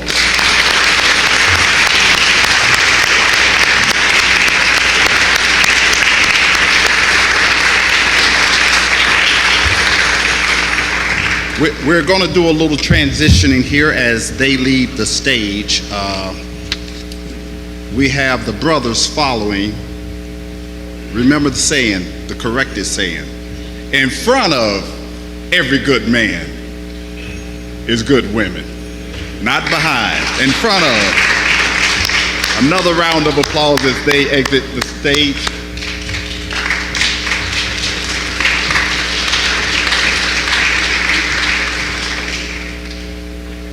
There are two others, our conductor, Attorney Malik, Zulu Shabazz, Black Lawyers for Justice, and the ADN conductor of this reparations movement is not here tonight. He was going to be a part of the program, but he did ask that we have two additional brothers speak prior to bringing on Dr. Tony Browder and Professor James Small. So at this time, we're only going to have one of the brothers speak during this intermission, and then we'll have the other brothers speak when they're done, and then we'll wrap this program up. So my brother put me through phonics. You're going to go secondly. You're second. His name is Orapatus Maximus. I said, okay. You make me do that Morgan Freeman stuff with your name. But who's going to speak next is a brother, Senor Baye. He's First Assistant President of General UNIA-ACL. So we'll give him 5 minutes, and then we'll do the, how many? 3 minutes. We'll give him 3 minutes. I got a boss too, brother. We'll give him 3 minutes, then we'll make the transition, and we'll call up Prince Yosef to introduce our brother speakers. Thank you for your time, and brother, you have the stage.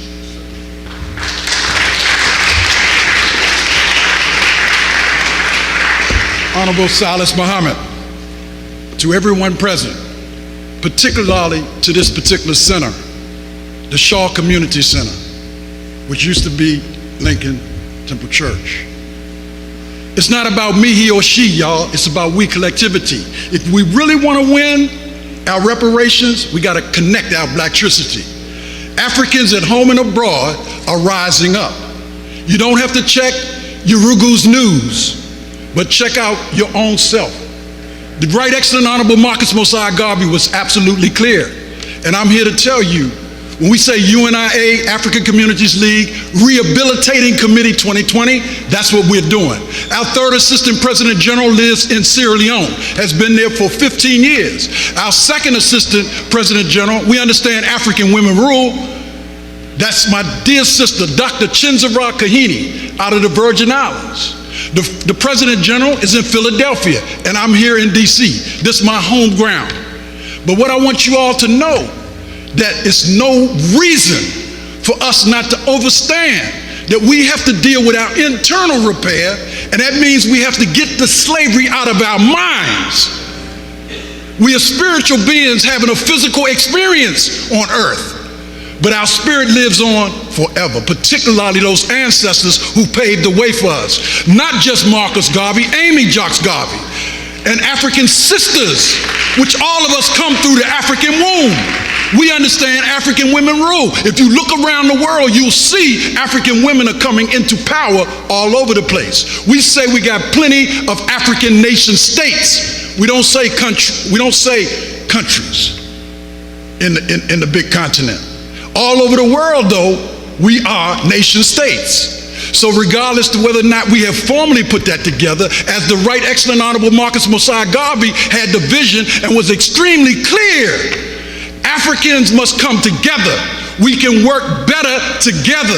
Despite our minor differences, we have far more in common. So let's don't fight over the minor differences. Let's come together and get the power that's required. We've never been a minority. We always been a majority. But unless we come back to the African mind, your behind won't follow. So we fully support. We are here to let you know that wherever we are continuing the Garvey movement, and we're not just talking about within the UNIA, because people that don't know, every African is a member of what Garvey established. So you got to recognize and organize and close ranks. All the movements and organizations are responsible to come together, and yes, we can get whatever. Man and woman can do what man and woman have done. The Most High made no mistakes. Humanity and man and woman made them all. And if we made the mistakes, we got everything we need to correct ourselves. And that means we can straighten out all of those mistakes and bring the solutions. So don't just get on a plane to go to Africa, bring Africa back in your mind. The whole world is the house until Africa is free. And it may still be after Africa is free, all the world our dominion. So don't be content with the food of chickens. Rise up your wings and fly, y'all. Let's go back and collect and learn who we are. Study, organize, but stop fighting each other.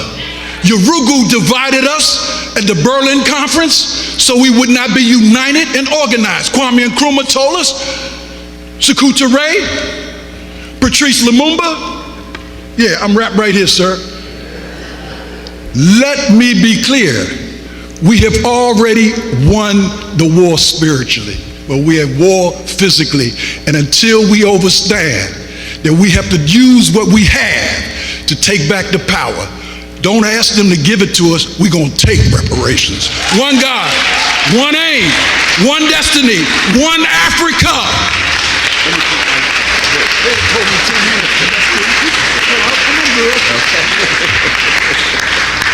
All right, my brother. Powerful. Let's do the transition to the second half of our National Scholars panels, and I'll turn it over to Prince Yosef.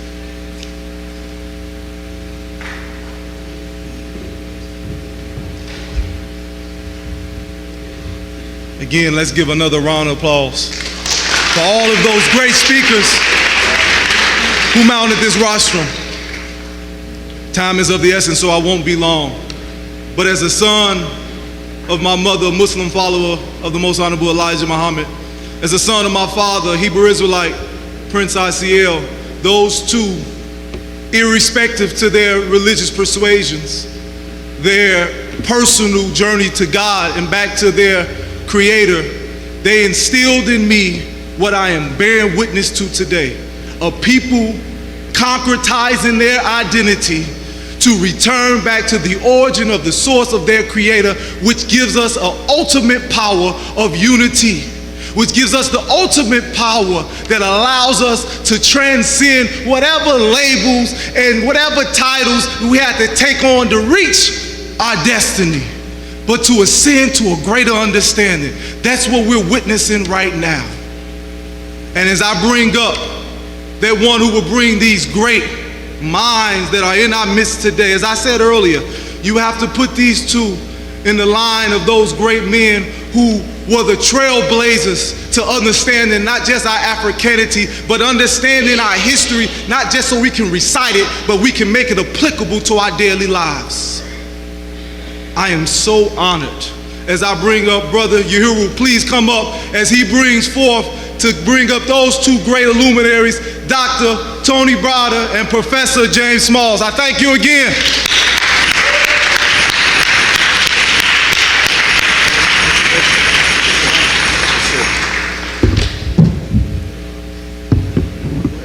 Permission from the elders to speak. Assalamu alaikum, sir. First, giving honor to God at Union Temple, United Temple, because we're all in the union anyway, right? Has anybody ever heard of this young lady by the name of Alberta Williams King? Raise your hand if you heard of her before. See, I got half. See, this is not good. Got 20% of the people that don't know our queen. This queen was the wife of Martin Luther King's father. And y'all know what happened. So not only do we need reparations, but we need to give this queen here a big hand, who gave a beautiful speech, the Honorable Silas Muhammad's wife. Stand on your feet, black man. Stand on your feet, black woman.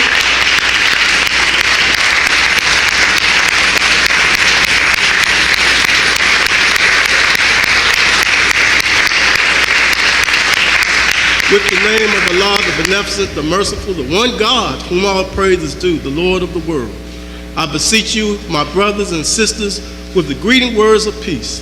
Assalamu alaikum. In the English language, we just simply say, peace be unto you. I bring you greetings from the King Emmanuel Baptist Church, where Pastor Darrell F. Bell is my pastor. And guess what I have? This is a petition by the Honorable Silas Muhammad in 1974. Hopefully I can get an autographed copy. This is the first edition. This is given to me by Chief Minister Najee Muhammad and Brother Captain Abdul Ali. So thank you, sir. Hopefully I can get it signed.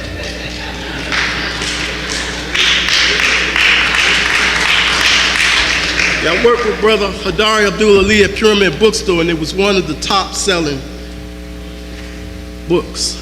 Speaking of books, I'm getting ready to bring on Brother Tony Browder. Y'all heard of Brother Tony Browder?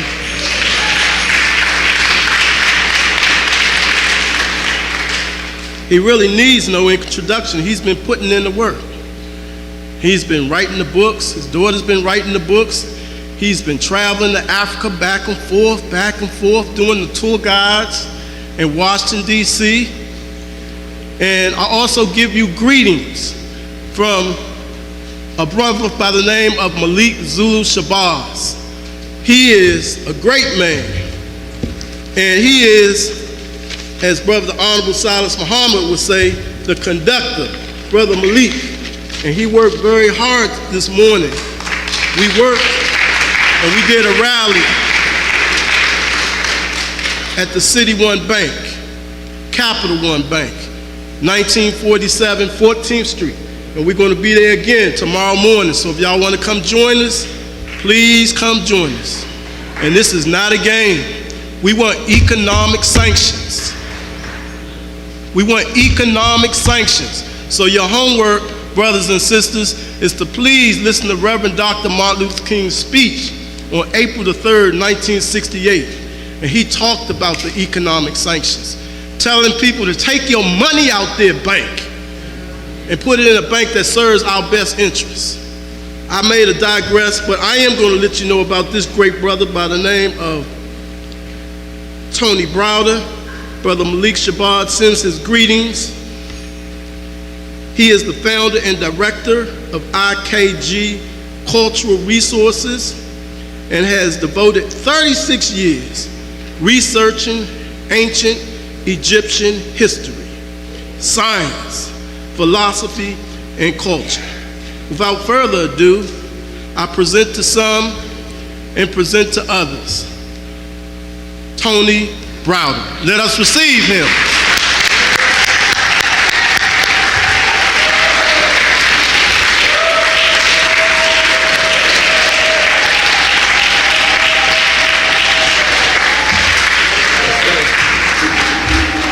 All right. My brother gave the introduction just like I liked them, short and sweet. So I am so happy to be here, so proud to be in the presence of people that I love, people that I respect, colleagues who have been doing the work for decades. I am not a person who speaks about reparations. I leave that to folk who have more expertise than I do.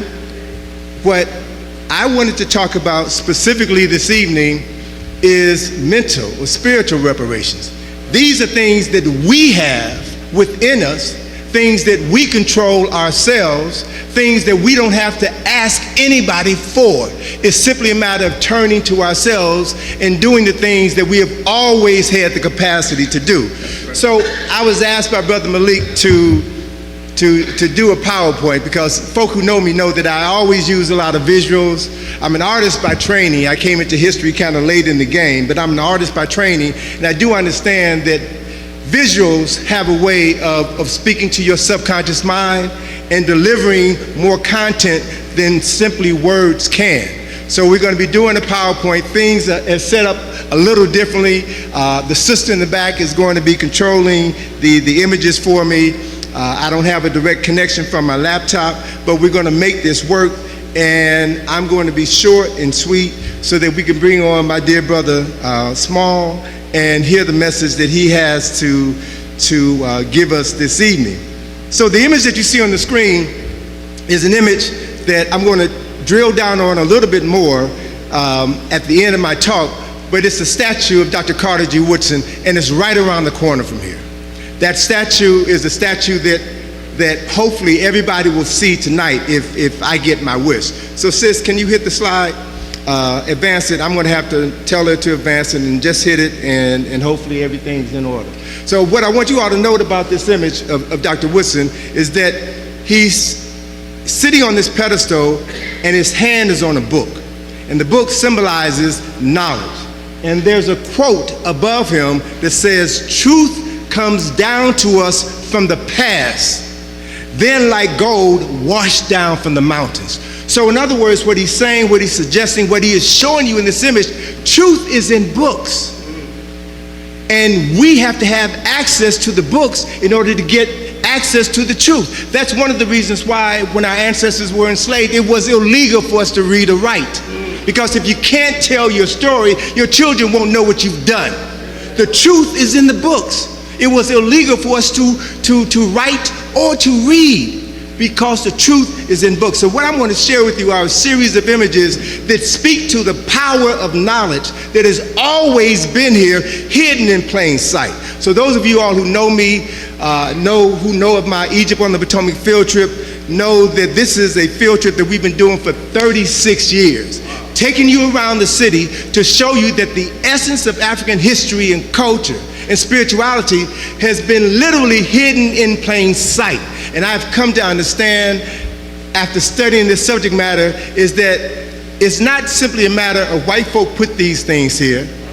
Our ancestors put these things here, put these objects here, so that when we return to our right minds, we would have everything we need to do everything that needs to be done right here in this country. We built America. We made this nation. We are the heart and soul of this country. When we know it, when we act on it, we will have everything at our disposal to turn the world right side up. Next slide, please. So, culture of reparations, next slide. I'm so glad to see my brother James here. He and I go way back to 1987, 1988. He's been a wonderful role model for me. He's been a wonderful teacher. He's been a phenomenal brother. And about 15 years ago, Brother James called me up one day and said, Tony, there's this building in Lower Manhattan that has some statues in front of it.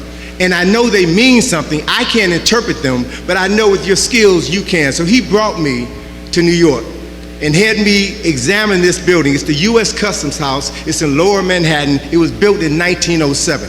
There are 4 statues in front of this building, and they represent the 4 continents: Asia, America, Europe, and Africa. The only 3 continents are important to my discussion this evening. And I know the images may be kind of small, but I want you all to see what I'm going to share with you, because it shows you the extent to which others have taken our knowledge, taken our truths, and empowered themselves with it while pushing us to the back of the bus. Next slide, please. One more time, twice. Next time. Next slide. So, of the 3 statues we're going to look at is America is first. So we see this statue of a woman, and all of these continents, all of the 7 continents are named after women, because symbolically and metaphorically, women are responsible for bringing life into the world, the lives who create culture, who create history. So women are appropriate symbols for life, for power, for consciousness. So you see America holding symbols that represent this country. One of the things that you see her holding in her left hand is a torch, which symbolizes light or knowledge. Next to America is Europe. And the woman, the female figure that represents Europe, is Minerva, the Roman goddess of wisdom, knowledge, and power, right? And warfare. And what I want you to note, hit it one more time, sis. What I want you to note, that red arrow shows you Minerva rests her hand on a book. And a book symbolizes knowledge. That book is open. An open book represents the application of knowledge. That open book rests on a globe, which represents Europeans' desire to use knowledge to conquer the world. So they're telling you very clearly who their ancestors are and what they have done. And America has been the beneficiary of what their European ancestors have done. Next slide. Now we see Mother Africa. This image is kind of small, and I'm sorry if you can't see it very clearly, but it shows an African woman who is nude. She's slumped over as if she is asleep or dead. And sleep is a metaphor for death, for being unconscious. And what it represents is the fact that Africa is dead, Africa is unconscious. She's unable to defend herself, defend her people, defend her resources. Now, as devastating as that image is, what's important about these 3 statues is what is behind each of those 3 statues. Hit it, sis. Behind the statue of Mother Africa, you see a thief. And this thief is cloaked. And he's holding, or she's holding, a vessel in her hands. And what I submit to you, sisters and brothers, she is holding the knowledge of Africa. And as a result of the theft of the knowledge of Africa, Africa is unconscious. Africa is dead. Hit it one more time, sis. So now you see the thief is behind Minerva in Europe. And what is that thief doing? That thief is pulling the covers off of her head. She is immersing herself in the knowledge that she's stolen from Africa, and she is reading a book. She is studying from the knowledge that she stole out of Africa. Next slide. We see, next slide, one more time. We see the thief now is in America, and the covers are being pulled off, and they're now free to move throughout North America, South America, and every island in the Caribbean. In 1907, Europeans were very brazen about telling the world who they are and what they've done. But the important takeaway is they got their knowledge out of Africa. And as a result of the theft of African knowledge, African brilliance, Africans are dead, mentally dead. unconscious. Next slide. This is an image above the entrance to the Library of Congress, the greatest repository of history, culture, and knowledge in the world. And what you see in this image, in the center figure, is a female who is uncovered. She has uncovered the knowledge of Africa. And hit it, slide, hit it, sis. She's holding a pen in her hand, writing, recording history. Hit it one more time. And she's looking down to her left to a brother who is dressed in pharaonic clothing. So she is looking to Africa as the source of her knowledge. This is the Library of Congress. People hide the truth in plain sight because most people don't know what they're looking at. They don't pay attention as they go to work or as they go into a restaurant and going out. But the best way to hide a secret is to put it in the open where everybody can see it. So I'm sharing with you these secrets that have been hidden in plain sight so that you can understand how others have used African knowledge to empower themselves. It's all here. And all we need to do is to take it back and use it, and we will change the world. Next slide. This is an image I found last month when I was in San Antonio, Texas. It is above the entrance to the San Antonio Express newspaper building. And what we see is, on the right-hand side, we see a man and a woman in Africa. Now, they're depicted as Europeans, but we all know the first human beings on the planet came out of Africa. So again, they're showing you, they're telling you that Africa is the center of everything, the beginning of everything. And then hit it one more time, sis. You're going to see the arrow pointing to a woman in the lower right-hand corner. And what is she doing? She's holding a book. Knowledge that comes out of Africa is now spreading all around the world. Hit it one more time, and you're going to see the woman on the left-hand side of the screen here in the West, in America, is also holding a book, reading from, benefiting from the knowledge which came out of Africa. Next slide. This is a carving above the entrance to the Oriental Institute in my hometown, Chicago. The name of this piece is East Meets West. And what you see is the same concept. Africa, Kemet specifically, the Nile Valley is the origin of culture and civilization. And you see, hit the arrow, hit the button one time, you see a brother holding a papyrus scroll. Again, knowledge, a book, which he has given to the European. So he is now receiving the knowledge of Africa so that they can control and dominate the world. Now, if you see something repeated 2, 3, 4, 5 times, somebody is trying to tell you something. And images are the most powerful means of conveying knowledge and information. What do the Chinese say? A picture is worth 1,000 words. So they're telling you very clearly who they are, what they've done, and who you are. You just have to know yourself and act on that knowledge. Next slide. So here are these 3 images. One more time, or hit it 3 more times.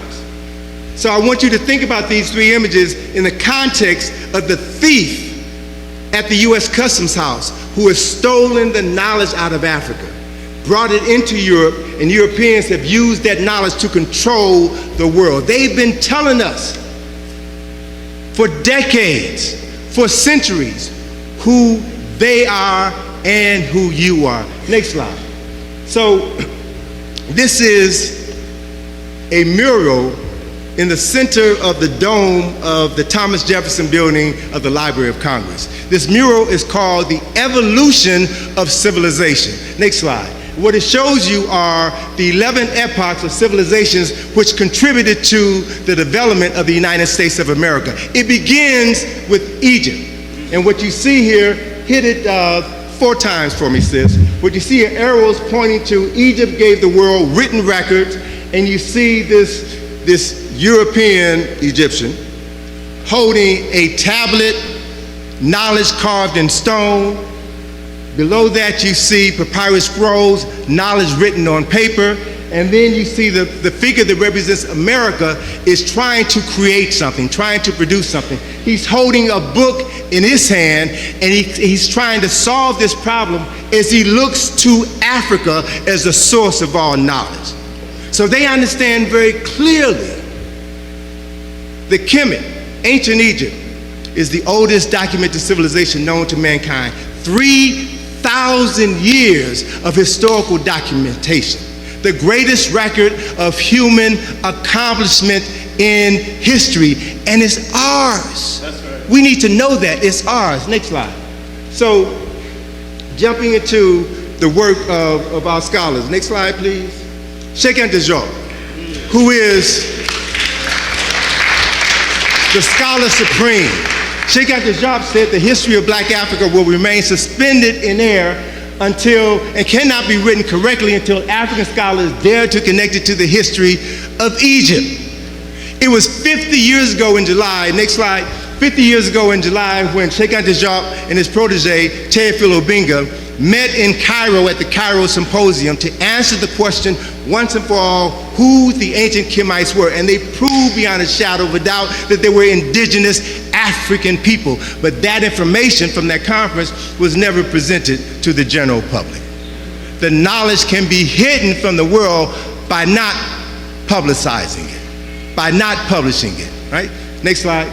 But Sheikh Anta Diop wrote a book that is critically important for African people to internalize, the cultural unity of Black Africa. He and Teofilo Obianga proved beyond a shadow of a doubt that not only genetically were the founders of ancient Kemet Africans, but the language migrated from the Nile to the Niger, and they proved beyond a shadow of a doubt that throughout West Africa, there are elements of West African languages that can be traced back to the Nile Valley. And I will also show you within the history of West Africa, they trace their origins back to the Nile Valley. Next slide, please. Next slide. So a brief timeline, and hit it about 7 times. So what I'm showing you in this brief illustration here says hit the button about 7 times. I'm making a distinction between Kemet and Egypt. Kemet means the nation of the Black people. Egypt is a Greek word. Pyramid is a Greek word. Sphinx is a Greek word. The Greeks did not come into Egypt until 332 BC. Most of what we know about African people, African history, African culture has been written and expressed by non-African people. So you will never get to the truth by reading their interpretations of our history. I have here images at the top of this slide that shows faces of indigenous African rulers who were responsible for building all of the monuments that people travel to Egypt today to see. And all of these temples and tombs and pyramids were built by indigenous African people before the Greeks came in. And when the Greeks came in, all they did was copy what had already been created 3,000 years earlier. They added nothing new. They added nothing original. So when people talk about Egypt, they're talking about the time from 332 BC on. When we talk about Kemet, we talk about the time frame from 3200 BC until 332 BC. 3,000 years of African excellence and success. That's what we should be focusing on. Next slide, please.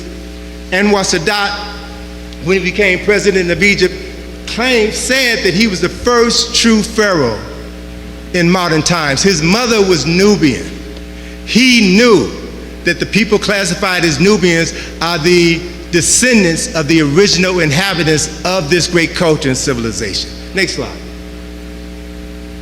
So briefly, I want to touch on the Asa Restoration Project. Those of you all who know me know that I've spent the last 14 years sponsoring, funding, and participating in archaeological excavations in Egypt. We're the first people of African ancestry in history to fund and participate in an archaeological excavation. Thank you much. Next slide. So I want to share with you briefly, just a bit, next slide please, a little bit of what we've done. We're excavating on the west bank of Luxor. Luxor, for about 1,200 years, Luxor was the cultural, spiritual, and political capital of the world. We've been excavating the tomb of a priest.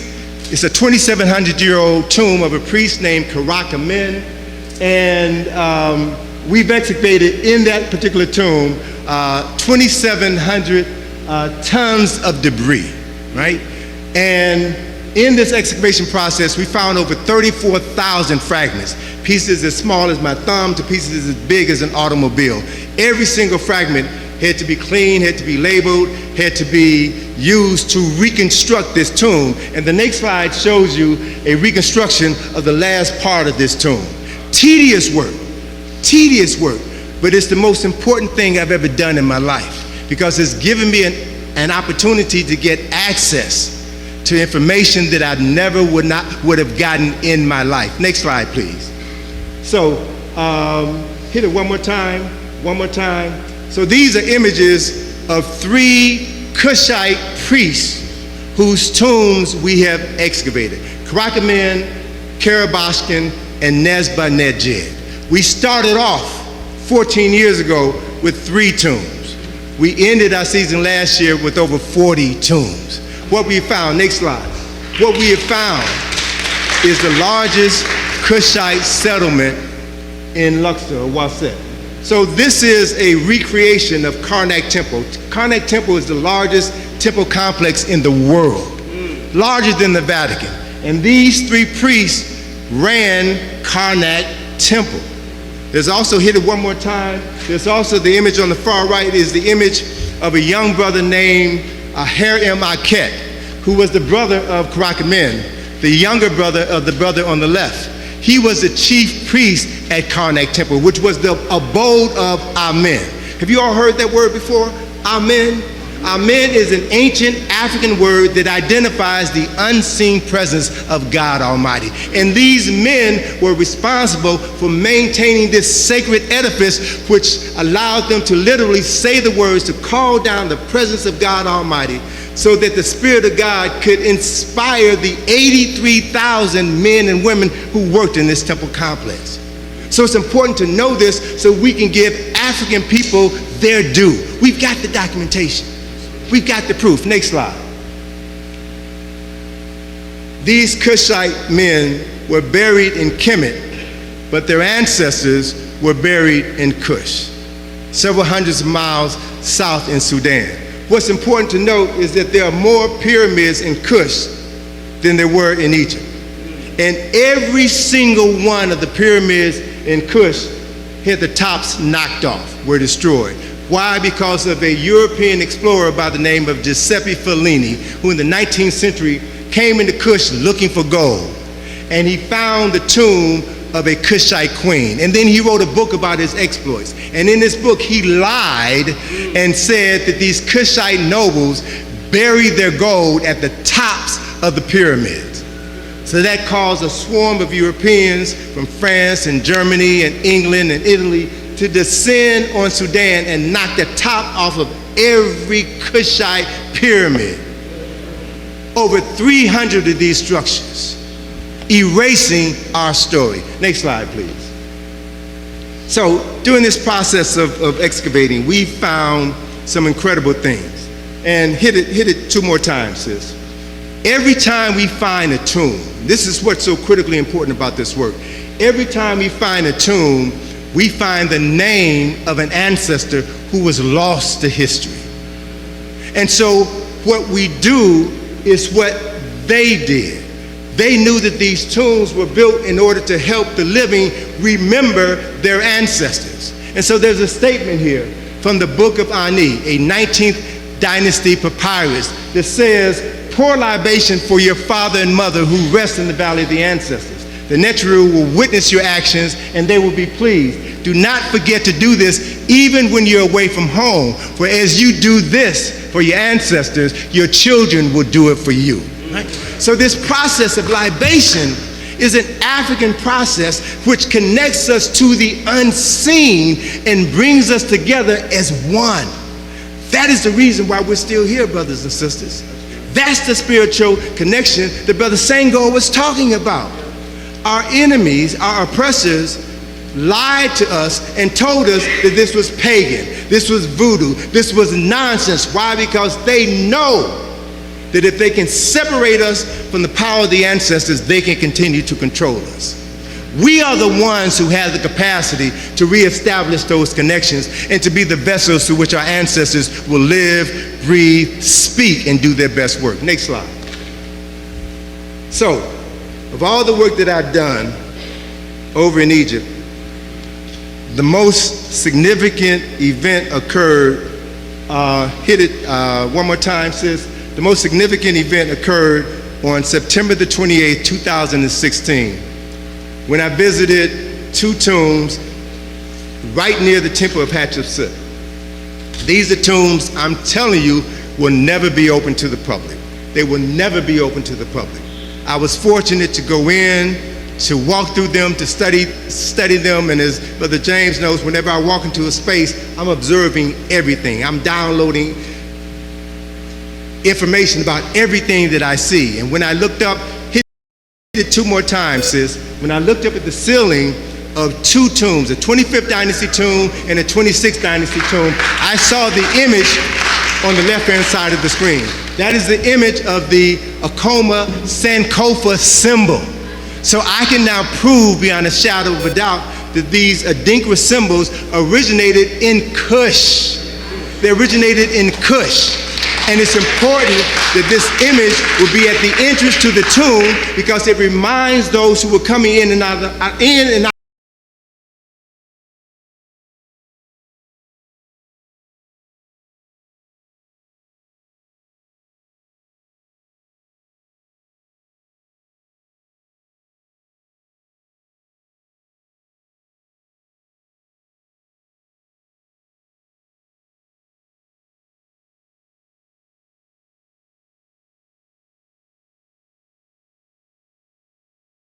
Peace and blessings to everyone.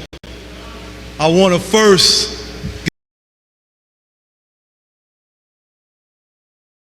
be hidden from the world by not publicizing it, by not publishing it, right? Next slide. But Sheikh Anta wrote a book that is critically important for African people to internalize, the cultural unity of Black Africa. He and Teofilo Obenga proved beyond a shadow of a doubt that not only genetically were the founders of ancient Kemet Africans, but the language migrated from the Nile to the Niger, and they proved beyond a shadow of a doubt that throughout West Africa, there are elements of West African languages that can be traced back to the Nile Valley. And I will also show you within the history of West Africa, they trace their origins back to the Nile Valley. Next slide, please. Next slide. So a brief timeline, and hit it about 7 times. So what I'm showing you in this brief illustration here, says hit the button about 7 times. I'm making a distinction between Kemet and Egypt. Kemet means the nation of the Black people. Egypt is a Greek word. Pyramid is a Greek word. Sphinx is a Greek word. The Greeks did not come into Egypt until 332 BC. Most of what we know about African people, African history, African culture has been written and expressed by non-African people. So you will never get to the truth by reading their interpretations of our history. I have here images at the top of this slide that shows faces of indigenous African rulers who were responsible for building all of the monuments that people travel to Egypt today to see. And all of these temples and tombs and pyramids were built by indigenous African people before the Greeks came in. And when the Greeks came in, all they did was copy what had already been created 3,000 years earlier. They added nothing new. They added nothing original. So when people talk about Egypt, they're talking about the time from 332 BC on. When we talk about Kemet, we talk about the time frame from 3200 BC until 332 BC. 3,000 years of African excellence and success. That's what we should be focusing on. Next slide, please. Anwar Sadat, when he became president of Egypt, said that he was the first true pharaoh in modern times. His mother was Nubian. He knew that the people classified as Nubians are the descendants of the original inhabitants of this great culture and civilization. Next slide. So briefly, I want to touch on the Asa Restoration Project. Those of you all who know me know that I've spent the last 14 years sponsoring, funding, and participating in archaeological excavations in Egypt. We're the first people of African ancestry in history to fund and participate in an archaeological excavation. Thank you much. Next slide. So I want to share with you briefly, just a bit, next slide please, a little bit of what we've done. We're excavating on the west bank of Luxor. Luxor, for about 1,200 years, Luxor was the cultural, spiritual, and political capital of the world. Of the world. We've been excavating the tomb of a priest. It's a 2,700-year-old tomb of a priest named CARICOM, and we've excavated in that particular tomb 2,700 tons of debris, right? And in this excavation process, we found over 34,000 fragments, pieces as small as my thumb to pieces as big as an automobile. Every single fragment had to be cleaned, had to be labeled, had to be used to reconstruct this tomb. And the next slide shows you a reconstruction of the last part of this tomb. Tedious work, but it's the most important thing I've ever done in my life because it's given me an opportunity to get access to information that I never would have gotten in my life. Next slide, please. So, hit it one more time. So these are images of 3 Cushite priests whose tombs we have excavated. CARICOM, Karabashkin, and Najee. We started off 14 years ago with 3 tombs.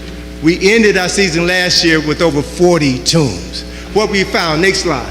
What we have found is the largest Cushite settlement in Luxor, Waset. So this is a recreation of Karnak Temple. Karnak Temple is the largest temple complex in the world, larger than the Vatican. And these 3 priests ran Karnak Temple.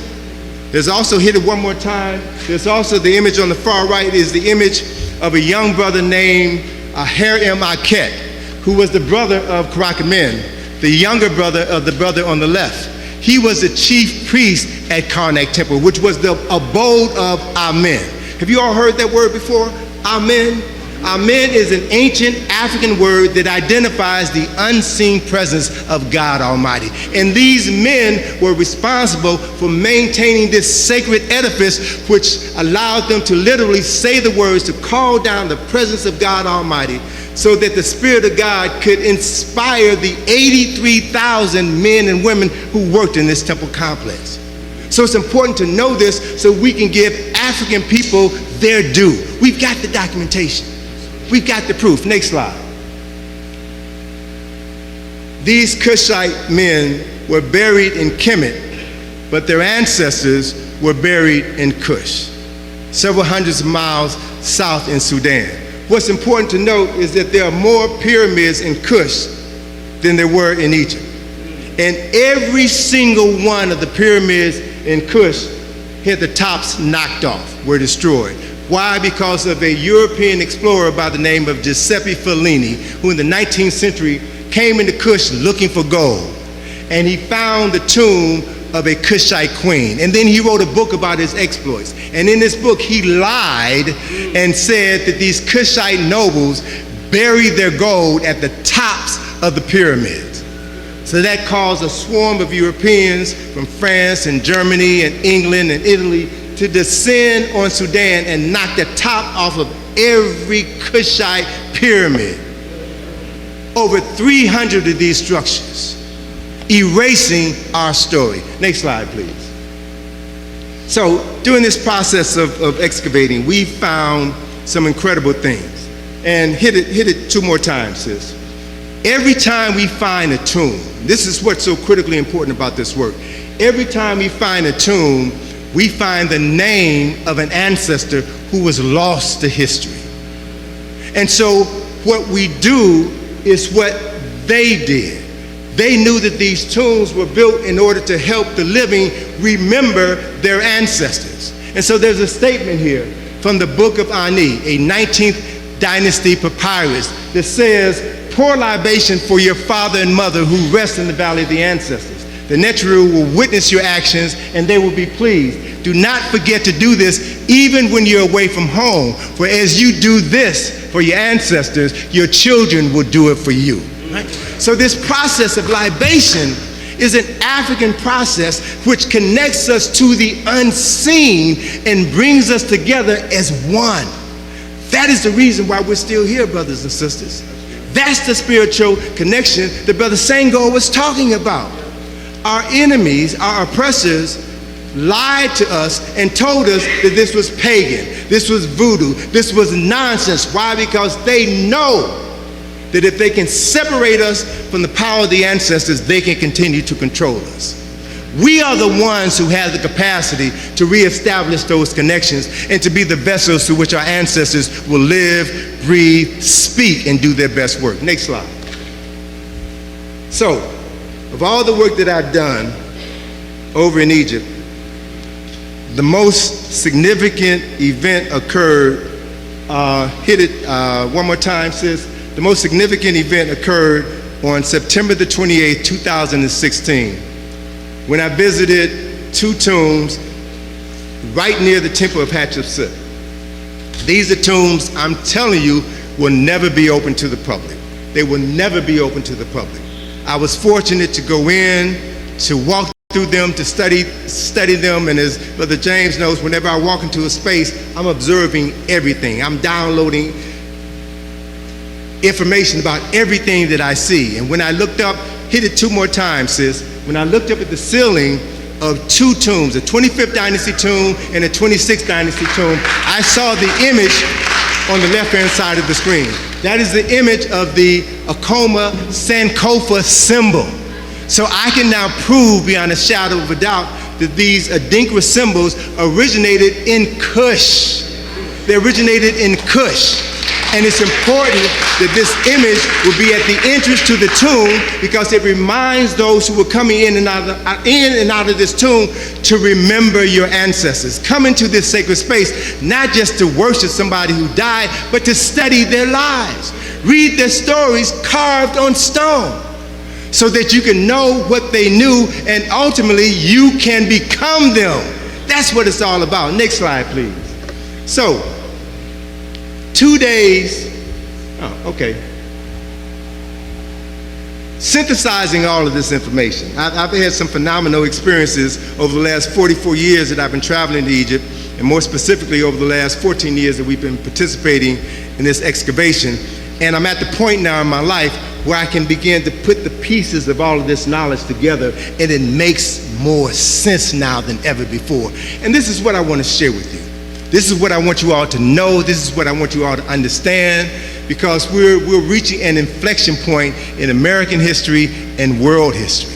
And the world needs us to return to our right minds so that we can save the world like we've always done. What I want to present to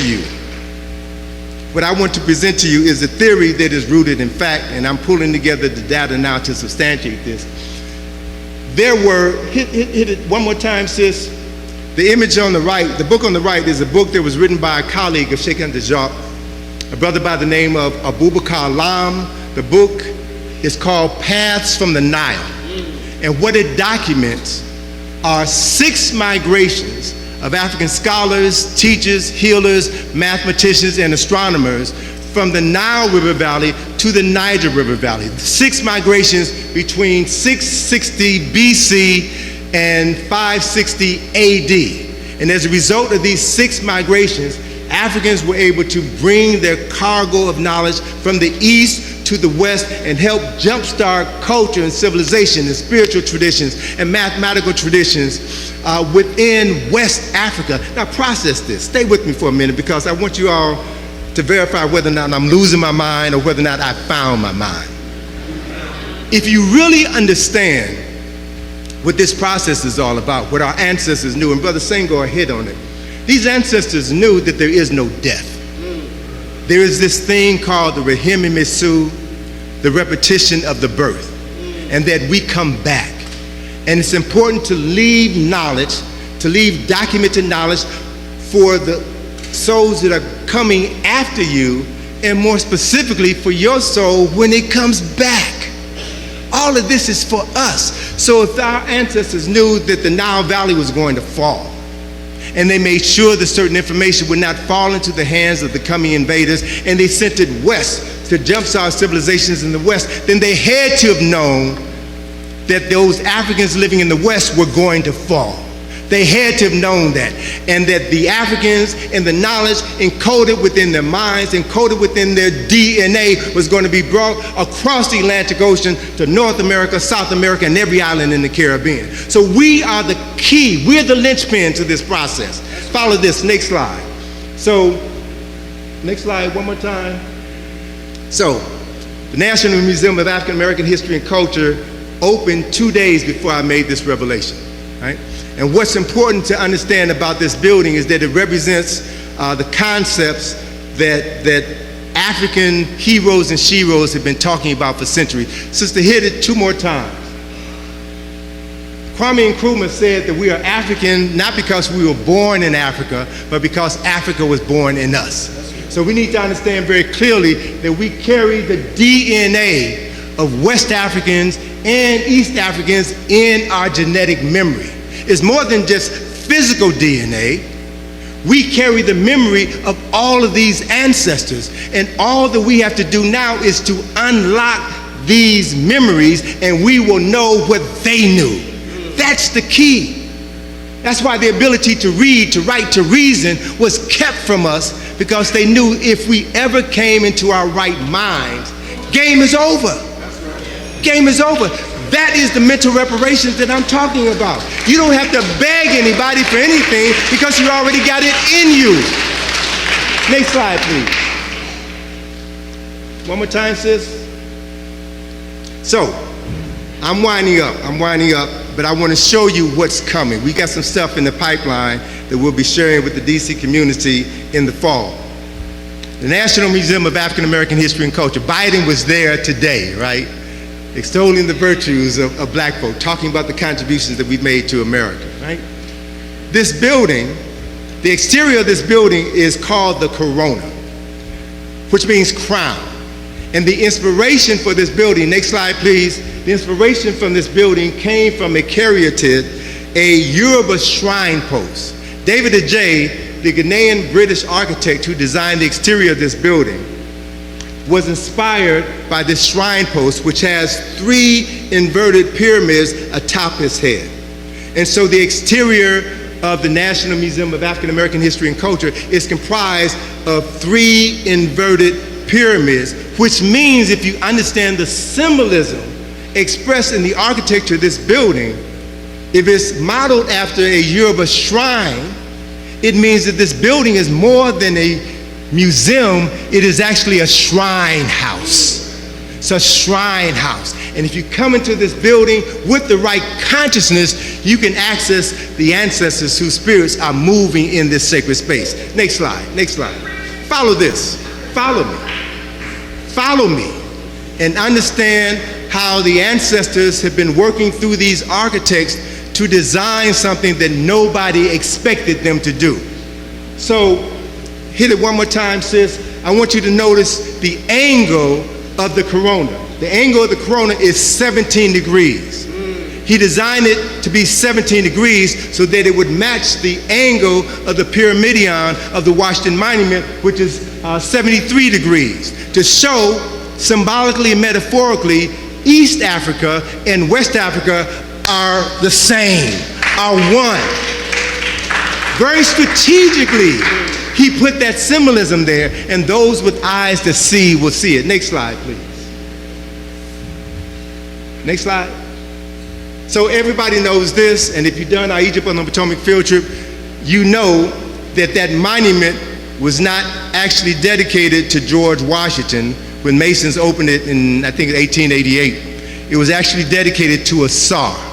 And the symbolism is inside of that monument. Take our Egypt on the Potomac field trip, first Saturday of each month, 10 o'clock and 2 o'clock. Go to our website, you can purchase a ticket and have your life transformed. But this next slide, one more time. So the inspiration for the design of the monument and the reflection pool were copied from Karnak Temple. Every temple in Kemet had Tekenu, which the Greeks call obelisk. Every temple in Kemet had a sacred lake or a reflection pool. What's important to note, hit it 2 more times, sis. What's important to note is that this sacred lake at Karnak Temple was built by Shabaka, the 3rd king of the 25th dynasty. Shabaka just happened to be the father of Karakamen and Har-el-Maket. His sons were responsible for managing the most sacred site ever built on this planet. David Ajay, the Ghanaian British architect who designed the National Museum of African American History and Culture, said that at its best, architecture is the physical manifestation of a culture's highest ideals. And what you will see here in Washington, D.C. is Washington, D.C. is copied after the best that the human mind has ever produced. Africa, it's yours, sisters and brothers. Claim it. Don't just drive past it and call it the Washington Monument. Know who it really represents. Tap into and draw into your soul that ancestral knowledge that is waiting to be acknowledged. Next slide, please. Next slide, please. All right, next slide, one more time. So my books, Egypt on the Potomac, Nile Valley, deals with a lot of this information. Next slide, please. So, winding down now. Hit it like four times. Hit it, keep going, keep going. One more time, one more time, one more time, one more time. All right, all the images are here. So in my first book, From the Browder File, good, okay, good. In my first book, From the Browder File, I stated that the symbols on the Great Seal of the United States of America were inspired by Kemet. That's true. You can see that on the front of the Great Seal. The symbol that every president of the United States stands behind is a symbol that represents African genius. On the reverse of the Great Seal, I mistakenly said in 1989 that they were inspired by the Great Pyramid of Khufu. I was wrong, and I didn't realize I was wrong until 2016, when I went to Sudan with Runoko Rashidi and saw the Kushite pyramids. The pyramid on the back of the dollar bill is a Kushite pyramid because they have an angle of 23 degrees. So these folk knew who we were, and they copied the best of African spiritual traditions, architectural traditions, in order to create the wealthiest and most powerful nation in human history. Do y'all see what I'm talking about? Do you feel what I'm talking about? Next slide, next slide. Hit it one more time, sis. All right, so Arthur Schomburg, who inspired my master teacher, John Henry Clark, wrote an article called The Negro Digs Up His Past in 1925. I urge all of you all to go online and download a copy of that article and read and study that article. The most important takeaway from that article is Schomburg said the American Negro must remake his past in order to make his future. Thinking more collectively and more retrospectively than others, we must become the most enthusiastic antiquarian of them all. So what he was saying in 1925 is that we got to study the knowledge of our ancestors, because that's where the truth is. That is where the power is. We should be doing it more than anybody else on this planet, because that knowledge is ours. Next slide, please. Hit it 3 more times. So Clark told us what we must do. We shouldn't allow others to teach us. We should teach ourselves. Next slide, as I'm winding down now. We have a project that we'll be unveiling in September. It's called the John Henry Clark Enhanced History Project, and it speaks to what Dr. Clark said. If you begin your history with slavery, everything since then looks like progress. So the John Henry Clark Enhanced History Project is designed specifically to document 8,000 years of African success and excellence before our world was turned upside down. I often say that if the book of African history was a book of 1,000 pages, the story of our enslavement begins on page 995, and it's only 2 pages long. So our job is to document the first 994 pages of our story. We've got to do that. It's our responsibility. Next slide. So, as I'm winding down, I want you all to get this. This is the most significant thing that I've said this evening. Libation and ancestral intelligence are our superpowers. Everybody's concerned about AI, AI this, AI that. The only AI that should matter to African people is ancestral intelligence. We've got more ancestral connections than anybody on the planet. Hit it one more time. So that ancestral intelligence is knowing that we carry the genetic memory of 10,000 times 10,000 Africans within us. We carry that, every single one of us. And so it's knowing that our ancestors are the geniuses that reside in our genes. We got it all. We just need to embrace it and accept that reality. So it's knowing that when we call our ancestors, they must come because we're the reason that they exist. All right? Understand that we're the reason that they exist, and they are a reliable source of cultural and spiritual reparations. They will never fail you. Next slide, please. So, as I end on these next two slides, come on, next slide, please. I want the ancestors to speak. And I want us to hear from three wise men of the African diaspora. Hit it twice, sis. Dr. Asa G. Hilliard, my beloved teacher, said that mental slavery is worse than physical slavery because the mental slave believes that he or she is free, never realizing that the shackles are on our minds. Next slide. Bob Marley said, emancipate yourself from mental slavery. Only we can free ourselves. Only we can free ourselves, and we have everything within us to free ourselves. Next slide, the last slide, is how we began this talk. Carter G. Woodson said, the truth comes to us from the past, and then like gold is washed down from the mountains. So I talked to Brother James about this as I wrapped up and got his permission to put it out here. I want to invite you all here, after we're finished this evening, to walk with us around the corner to this statue so that we can pour libation and acknowledge these ancestors and thank these ancestors and invite them to be in our lives. When you all come here tomorrow, I want you to end the session tomorrow by walking down to that statue and honoring these ancestors. Do the same thing on Sunday. And whenever you pass that statue, do that. Pour libation to your ancestors. Let them know that they are loved. Let them know that they live in you.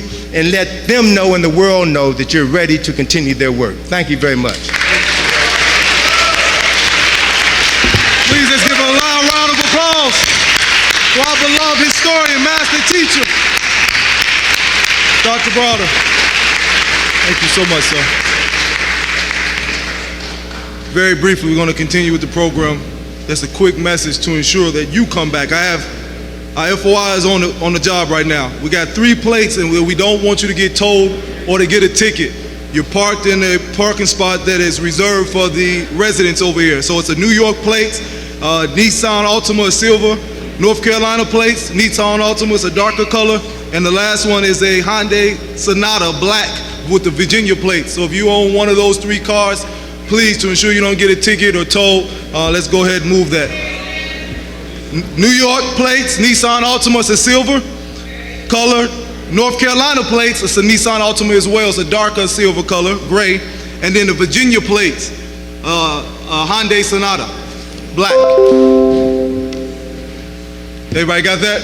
Thank you so much. Welcome my brother back up. Yes, sir. Thank you very much. Thank you, good brother. Y'all like his necktie? Come back, brother. Show them your necktie. He got God on his name tie. And that's what it's all about, to be culturally aware. Let's give it up for Brother Tony Browder again. Wow, that was powerful. Amen. If y'all want any of his books, go to his website, ikgculturalresourcescenter.com.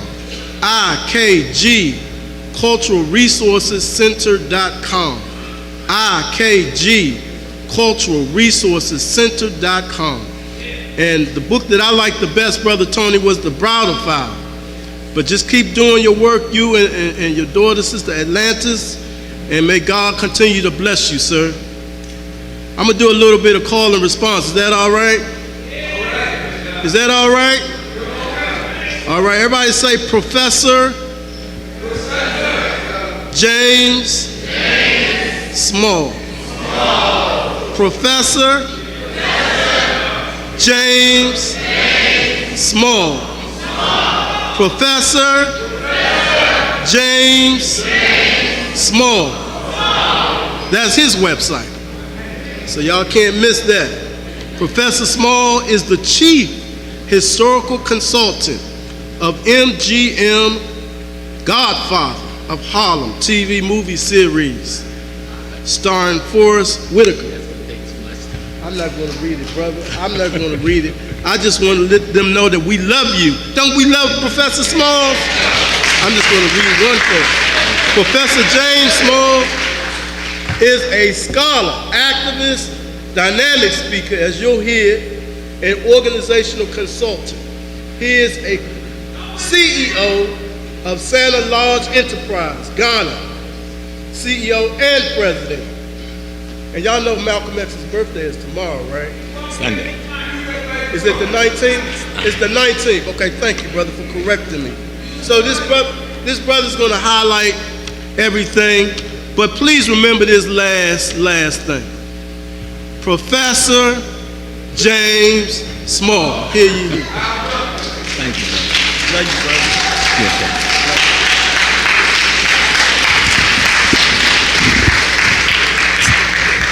Assalamu alaikum. Peace and blessings.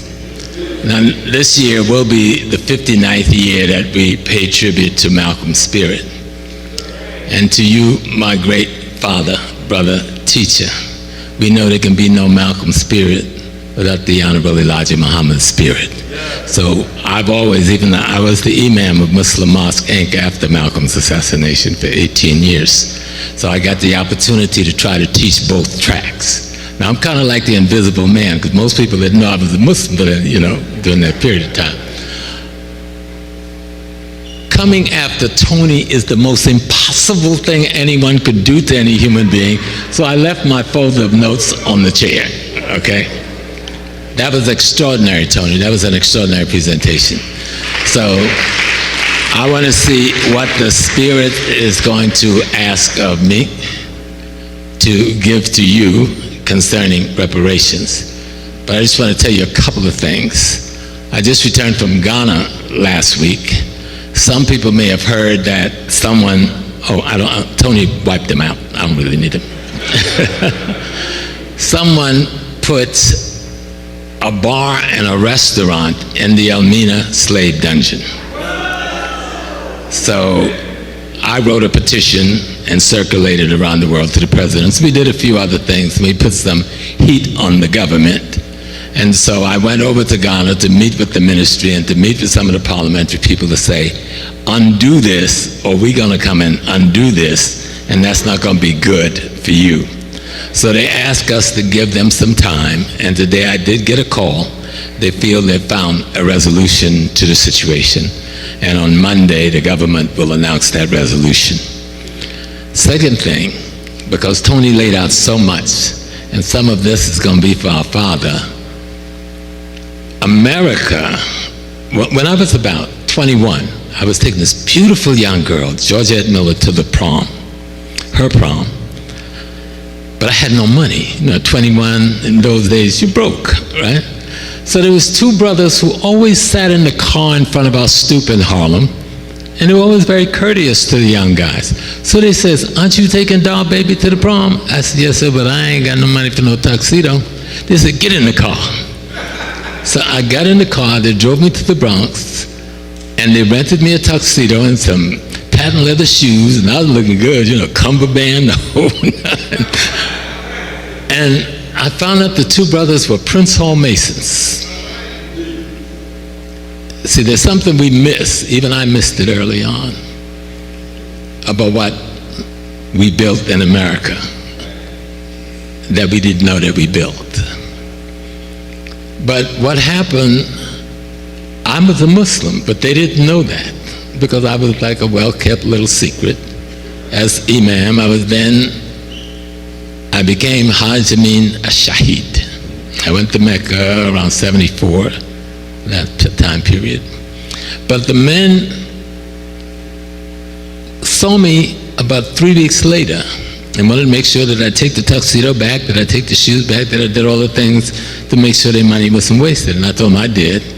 Then I said, I got something beautiful to tell you. I'm going to Mecca. And these men had adored me, loved me, kind to me, and they got hostile. Very hostile. Not for the reason you may think. I had the wrong reason why they got hostile. And they said, get away from me. And I go like, why? Y'all are like my uncles, right? They said, why would you leave Mecca to go to Mecca? So I didn't understand that. So I went to Sister Ella, Malcolm's sister. I said, Sister Ella, why did these brothers treat me that way? And why did they say I was leaving Mecca to go to Mecca? We're talking about reparations. The Human Rights Charter of the United Nations talk about culture being denied is a human rights violation. Language, indigeneity, being denied is a human rights violation. Religion, indigeneity, is a human rights violation. The history of a people being taught to a people, if you violate the opportunity, you violated their human rights. All of those things are worthy of reparations and have been given to different people across the world in reparations over this last century, on one level or another. So we have to understand what has occurred here in this place called America. This is Egypt. The man was telling me, we don't need Saudi Arabia anymore because what Mecca represented then has been built in the U.S. now. You'll understand that. They're serious. This is no joke. They came here to do this. I've stood on the square, Cornerstone 37, Prince Hall, Grand Lodge, State of New York. I have a better tongue than most because I'm also the priest of the craft of Amun-Ra. The priest of the craft of Amun-Ra. I had the opportunity yesterday to be in Houston before that storm hit, and the ancestors got me out just in time, about an hour ahead of it. But I went to perform the opening of the mouth ceremony for the Grand Master of the Shrine of Hunefa. There's a lot that exists among us that we're not aware of. Africans in America, yes. The Europeans damage our consciousness. Consciousness is the ability to restore yourself, rebuild yourself, and reconstruct yourself. Well, you can't do that unless you have access to your memory. Your memory is your history. Your history is your ancestral experiences.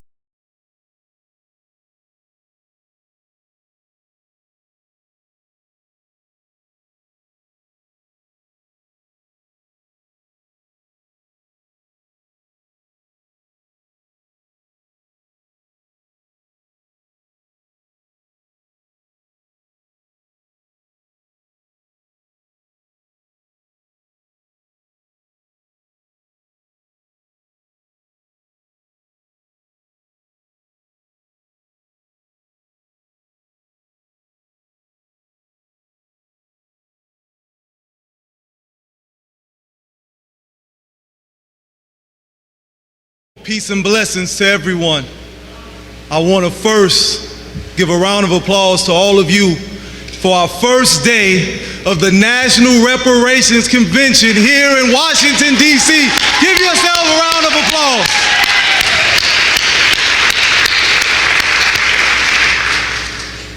This is such a beautiful event. So we have such a star-studded night today, so I'm not going to be up here long. Against us, and it is listed in the UN as a crime against humanity, and it makes our case for reparations because we do have to take it before an international legal forum if we're going to get the verdict that we want that would bring about the enforcement necessary to be paid and to be compensated for all of the crimes that have been committed against us. But what I want you to understand is that we did not die in America. Some of us died in America. But all of us did not die in America. Okay? When we see the obelisk that Brother Tony was showing that we call the Washington Monument, it was not coincidental that they put it there. Driving around Washington and seeing the replication of all of these buildings from ancient Africa is not coincidental. They wanted to replicate us. And they've done a pretty darn good job of it. But here's what you miss, and some of them missed. The replication of these physical symbols of the quality and attributes of the character of the African. Let me say that one again. I don't want y'all to miss the last sentence now, because the last sentence is important. Those buildings represents the quality and the attributes of the character of the African. That he does not have the capacity to contain. That's why he keeps us here. We are the light of their world. That's why he keeps us here. He wants to minimize our ability to control power. But you can't have an America without us, because we are the source of the power in America. And I want you to really get it, because sometimes we don't really get it. We don't really understand. If you made a list of 200 of the greatest inventions in North America, I guarantee you 75% would be African Americans. But we don't think of them when we stack them all together. We think of the light bulb, we think of the train track, we think of the elevator, we think of, a few things that we do every Black History Month. But line up 100 and see how many was our contribution. Okay? America, when it was founded, was an agricultural society, right? They didn't have an agricultural society in Europe. They didn't go to get us for labor. They went to get us for agricultural knowledge. They had come across all this land. They had gotten as much gold as they could get after a while. They needed us for that too, but primarily this became an agricultural world. And we were the world's agricultural specialists in all fields. That's why we were brought here. Two young girls the other day, they said, young African American sisters, they said they solved the Pythagorean theorem. Well, first of all, Pythagorean didn't have a theorem, because pi is already reached when we completed the pyramid, off by an almost unmeasurable milliliter. And Pythagoras' great-great-great-great-great-great-grandfather wasn't born yet. And so we know in the Rhine Mathematic Papyrus, I think it's problem 16, you can see that worked out. But what those young ladies did was, and they said, well, we didn't do nothing. We just simply made smaller triangles, smaller right triangles, and small. What they did was what education should do for us. There's a reason why people want to control our schools, and there's a reason why people want to control your history. Again, just what has happened to the public school system against the African mind is your case for reparations, right? Because the word education itself means to do what? Bring something inside of you out. The very root of the word means to bring something in, out. So you don't go to school to get education, you go to school to get tools to bring the thing inside of you out.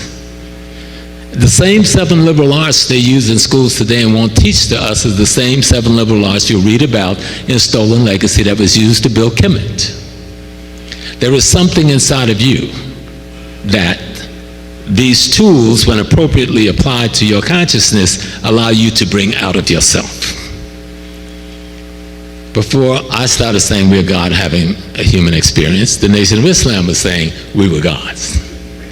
Am I right, sir? Okay. Before the 5% nation under Brother Clarence started saying we gods, the Nation of Islam was saying before Clarence left the nation, we were gods. And it took me a long time to get that one. That we indeed are the universe itself. See, there's nothing on the back of my shirt. Zinyami. Naninyami. Nothing exists but God. What are we? Expressions of aspects of that existence. Listen to me, Paul, because I'm not getting away from reparations. It's time to give you something. We are expressions of aspects of the essence of that existence, which means each of us contain the totality of the God's possibilities. They took that away from us. They took our access to that understanding away from us by denying us the tool to extract what comes in us from the universe itself. asked about this war. Yes, sir. So, we at war. Reparations is one of the tools we need to win the war. And when we make this case, as our great attorney, Queen Mother, was making for us, I mean, that's just extraordinary what y'all went when y'all went to Geneva. I had not heard that before, and I'm sitting there going like, we thought we did something. Y'all was like super revolutionaries. And I'm like, oh my God. And our children need to know those stories. They need to know what you did. They need to understand the work that has been done, because a lot of people think reparations is something new. We're just starting it, and they're not studying the work that's already been done.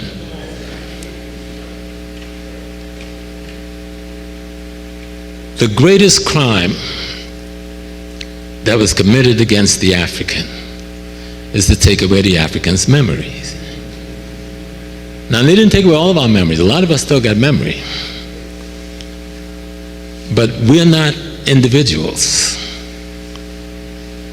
The African is a body. When the Great Light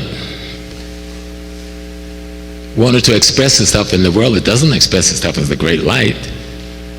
We use the sun as a symbol. The sun don't come down, it'll burn us up. So what does it do? It's in tiny little pieces of itself we call sun rays. But each of them contain the totality of the Great Light. But somebody block you from understanding that, taking that knowledge of replication. How do I recreate myself? Tony was saying that in our culture, there's no such thing as death, and there isn't. We are simply replication. When I gave birth to my, how many children? 8 children. I gave birth to myself. When my mama and dad gave birth to me, they gave birth to themselves. When grandma and great-grandma and great gave birth to them, they gave birth to themselves. We are always a total existence. We are never not existing. But he took away the knowledge of your understanding how you are a total existence. When a woman and a man mate and they produce a child, because God don't drop babies out of the sky, right? It doesn't grow up out of the ground and you go in there and you pick it like you pick some collard greens. No, you are that aspect of God that creates. That's the only way God creates. But to have the knowledge of who you are, see, that's where the nation comes in, but you know that better than me. We missed the boat. Even when I was young, I missed the boat on the nation. Of course, I couldn't come in at the point I was because I went over with Malcolm. But I did keep an alliance with so many of the brothers. This thing of the lost knowledge, this thing of the mind, to understand what the white man did to us. He blocked you from an understanding of yourself as a God having experience that we call the human being. Not to make you reign over anything. You don't have to, because you already reign over everything if you were conscious of the fact that you were doing that or should be doing that. African culture is not just wearing kente cloth, dancing to some beautiful drum and music. African culture is what allows the earth, what allows the cosmos, what allows the ecology to stay in harmony. Yesterday when I was leaving Houston, we went to that cemetery and he buried Brother Jarvis. And it started raining as we were leaving the cemetery. So somebody said, Brother Small, are you coming back to the repast? And I said, I'm coming to the repast. So we drove to the repast and the ancestor said, you go to the airport. And I listened to them. I said, I'm not coming inside. I'm going to go to the airport a little early. Got to the airport, got on the plane. They wouldn't let us leave. They held us for 2 hours because this crazy storm came through. But when you saw what it did to Houston this morning, about 2 tornadoes followed the storm. Now I figured Jarvis probably was angry about something we didn't. He just tore up the whole city to make himself happy. But imagine having the ability to control energy without splitting the atom. I hope y'all understand. Y'all don't quite understand where I'm going, right? That's kind of like out there someplace. I'm matter and I'm energy. if I could collect all of the energy that is me and blow up myself, I'd be a nuclear explosion. To build a robot that can do everything that my body could do with all the cells in my body, do it with, and replicate those cells every day, you'd need a nuclear power plant.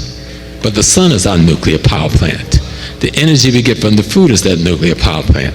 Because we're nothing but mud and fire, right? Every bit of food you eat come out of the dirt, right?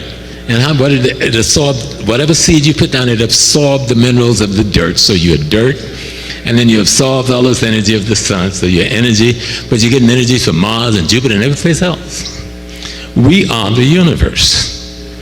We built all that stuff in Kemet not to have something pretty to look at. Those were tools that teach us concepts, ideas, and principles of how to live life in harmony and balance with cosmology and ecology and one another, so there was no war, murder, death, lying, stealing, and destruction that's going on in society. That they cannot replicate. They can replicate the symbols of those things, but they need us to keep America from falling apart at the seams. Every decent law in this country that we can call human rights law of worth, we fought to put it on the books, not them. They don't have the capacity to contain and retain what's necessary to make a civil society. So when we go to war, and I'm going to close with this, and we take our case to reparations, the case that make it clear that history allows you to erase the mystery. Dr. Hilliard, one of Tony's great teachers and mine, said the greatest freedom anyone can know, and Mother was talking about identity, is to be shackled knowingly to your identity.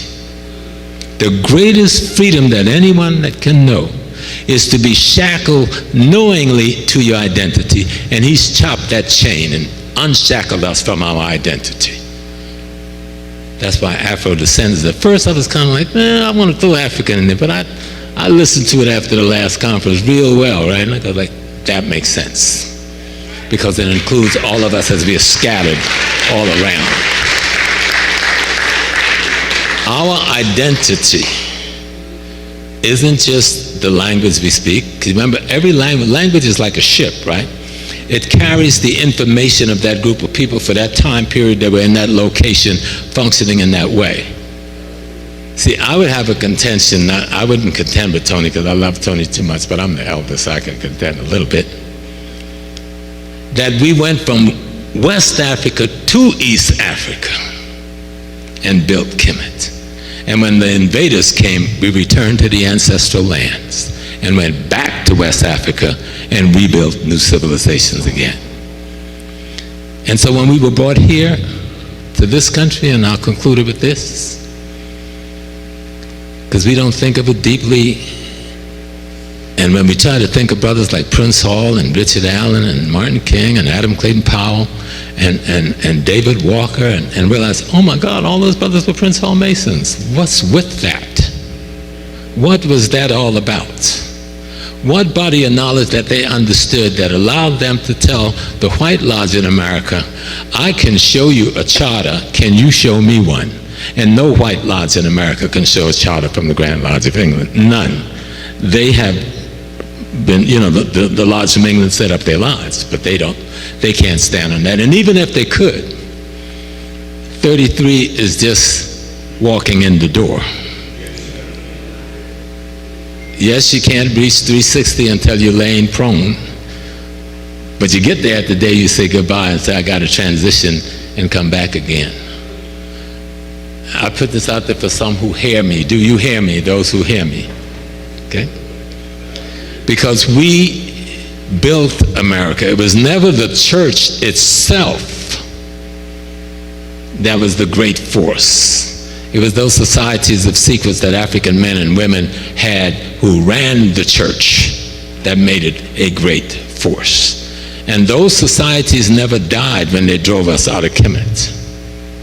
Every African society retains societies of secret for the men and societies of secrets for the women. And a lot of times, I remember when Sister was speaking, and I remember somebody come up and talk about the power of our women. In African culture, in every phase of culture, in every part of our known history, the woman is the power. She gives authority to the men. Hear that well. The woman is the power. She gives the authority to the men. That's what that statue where you see of Isis sitting there with Horus sitting on her lap. But remember, also on her head is what? The throne. She is the throne that the male sits upon. And this is practiced in most African society today. You don't find your leader through the male. A few cultures do that, but most trace their leadership through the female, what they call matrifocal. Okay? The women decides who leads these countries. She's the power. She gives us the authority. And because the white man knows that, he's cut off our access from the body knowledge, from the history, from the culture, from the spiritual system, from the sacred science institution that's supposed to protect the spiritual system. And so we can't build the next step, the economic, politics, and cultural institutions that will protect the body people. And if you don't have a consciousness rooted in your own histology, your own spirituality, around your own rituals, around your own race in terms of your projection, around your own ethos, around your own philosophy, then you've got somebody else's that you're spreading. And everybody else's is for your demise. So I love the Divine Nine, and I know some of the Divine Nine is in the room tonight because, of course, I'm in Washington, D.C. And I know today the president spoke to the Divine Nine, some of their leadership. But you need to flip. We're free now. Flip that seal and let everybody see you got an African seal back there. What are we afraid of? Secret to life is to have no fear. He took away our ability to reconstruct ourselves by taking away our access to the knowledge that would allow us to build the consciousness that would create the ethical, moral, principled human being that could establish the economic, politics, and culture that can build societies that could replicate themselves based on truth, justice, righteousness, harmony, balance, and reciprocity. That's what we're really talking about. You know, because I'm satisfied if I was in a hut with no shoes and no shirt on, didn't cold up in there, I'd be fine. I can have food. I can teach my children to love one another. I can be in love with my mate and have my mate in love with me. That I can show that same love to the people who were not my blood immediately, because we all really of the same blood. It's like if you look at the Yorubas in Africa, which is the biggest ethnic nation in Africa, and you look at the Akans in Africa, which is one of the second or third, they're about 99.910% the same genetic structure. They're culturally different. They have different recent contemporary historical experiences, but genetically we're the same people. There's only one Africa. That's why Afrodescendants makes sense. Put it under one label, one Africa. So I'll end with this. History will erase the mystery. To be shackled to your identity is the greatest freedom you will ever know. And part of the greatest crime that was committed against us, to cut the shackles that tied us to our identities and blot the history that restored our memories. So Brother Cyrus, Father, sir, thank you. Assalamu alaikum.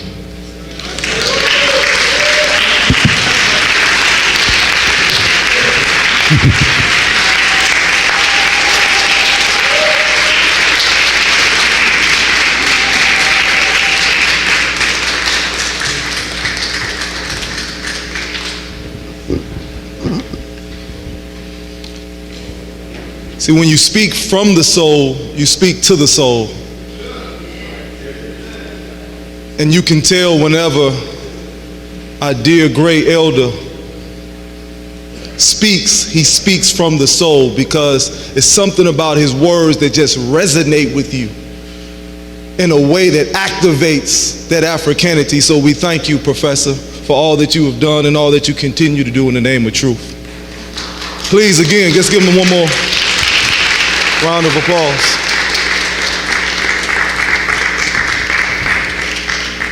our beloved, our dear, hard-working conductor, Attorney Malik Zulu Shabazz, could not be here with us physically, but he definitely left his indelible mark on this day, the first day of the Afrodescendant National Reparations Convention. He has a gift for us. He has a brother that's going to come up just for a few minutes, Brother Arapidus Maximus, the lyrical beast of the Northeast. But before I bring him up, I have to say one thing, brother.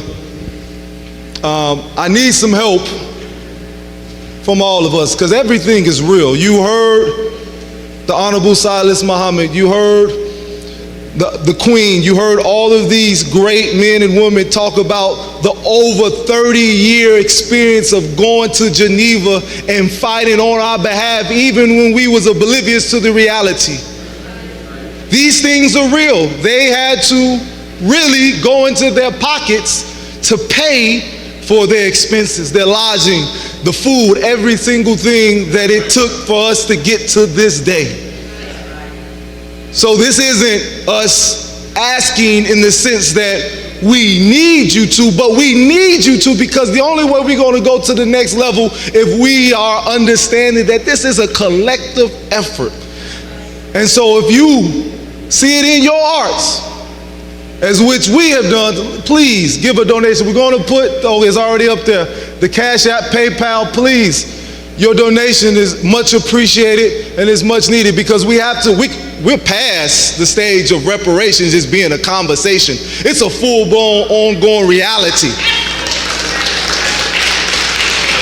And so, with that understanding, we can't lose steam now for the small things like making sure that we're able to still be present in this fight, so that a legitimate, genuine, authentic voice is being heard on the world court. So please support yourself by making that donation. I had to say that. So please, brothers and sisters, again, I've so much enjoyed everybody. I'm so honored to be in your presence. I'm so grateful to see and touch everyone if I get the opportunity to. Professor James Smalls, Dr. Tony Brown, we're doing libations at the end, so please, at the end we're going to meet out there orderly, but we're going to have one more speaker. He's 3 to 5 minutes. He's going to bring the house down. The lyrical beast from the Northeast, Brother Maximus, our gift from the attorney Malik Zulu Shabazz. Yes, sir. He said the lyrical beast of Northeast. I'm called the oratorical beast of Northeast. I know it's been a long day, but I have to say, excuse me, excuse my linguistics. Like Hiroshima and Nagasaki, I'm about to drop the ballistics. I don't care if you're Toto, the Scarecrow, Dorothy, the Wizard of Oz. You better buckle up. I don't mean to brag, I don't mean to boast, but after I drop this bomb, Kansas is toast. America, white America. With a gun in your hand, you kidnapped us from our native land. You packed us in ships like sardines, traded us for mere sugar cane and coffee beans. White America did what it pleased, like a dirty vulture. She robbed us from our precious culture to develop a new world. That was their mission, to beat us into submission, to rend our families apart. They instilled fear in our babies' hearts. Your founding fathers, just a few men, justified slavery but not calling us men. You treated us rotten.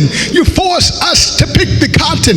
No accountability. You did as you please. You hang our ancestors from the highest trees, and now you blame us for our lot. As you continue to scheme and plot, me forgive you? I think not. We built your mansions with the trees we saw. You scarred our backs until they were raw. You made us work in bad weather. You threatened us with hot tar and feather. Long days as the people we toil. You even boiled us in hot bubbling oil. You've mastered your fiendish plot. You used wild horses to tear us apart. You destroyed our family structure. You sold us in auctions. You forbidden us from reading as a precaution. You emasculated our men. You raped our women. And you wonder why I'm still fuming? No, I'm not fooling. What type of people were forced to eat on dung and drink on urine? Fast forward now in our communities, you view us all as thugs. You flood our communities with your illegal drugs for our poor to sell, providing us with enough gunpowder and firepower to kill ourselves. With us to full capacity, you fill your jails. Your brotherhood of police continues to give us hell. You despise our presence. That is why you relegate us to ghettos and slums. You live real good while we live like bums.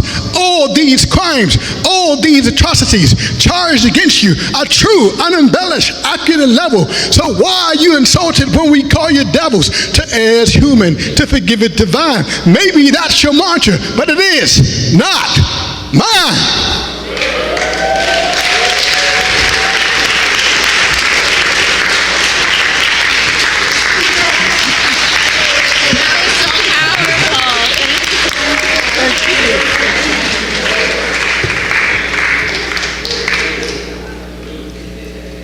I know he said it was the oratorical, but I wasn't too off with the lyrical part, brother. Well, again, I want to thank you all. I believe that, again, I told you, the fruit is on it. We have an iPad that somebody left. Come on. We got an iPad. If this is someone's iPad that they left back here, okay, got that covered. We got one more announcement real quick, brother. Real quick, Brother Malik Zulu Shabazz is so ecstatic. He was looking at it through stream and he said, please meet him tomorrow morning at 9 a.m. at 1947 14th Street. That's another aspect of doing the economic divestments against Capital One Bank. Thank you. Thank you, brother. Again, we'll be back here at noon, 12 o'clock. Try to get here early. It's an action-packed day. And again, we thank you all. We thank our Creator. We thank our ancestors. And may all of us return to our humble abode safely. We look forward to seeing you tomorrow. I leave you as I greeted you in the words of peace. Assalamu alaikum. Shalom alaikum. Peace be unto you.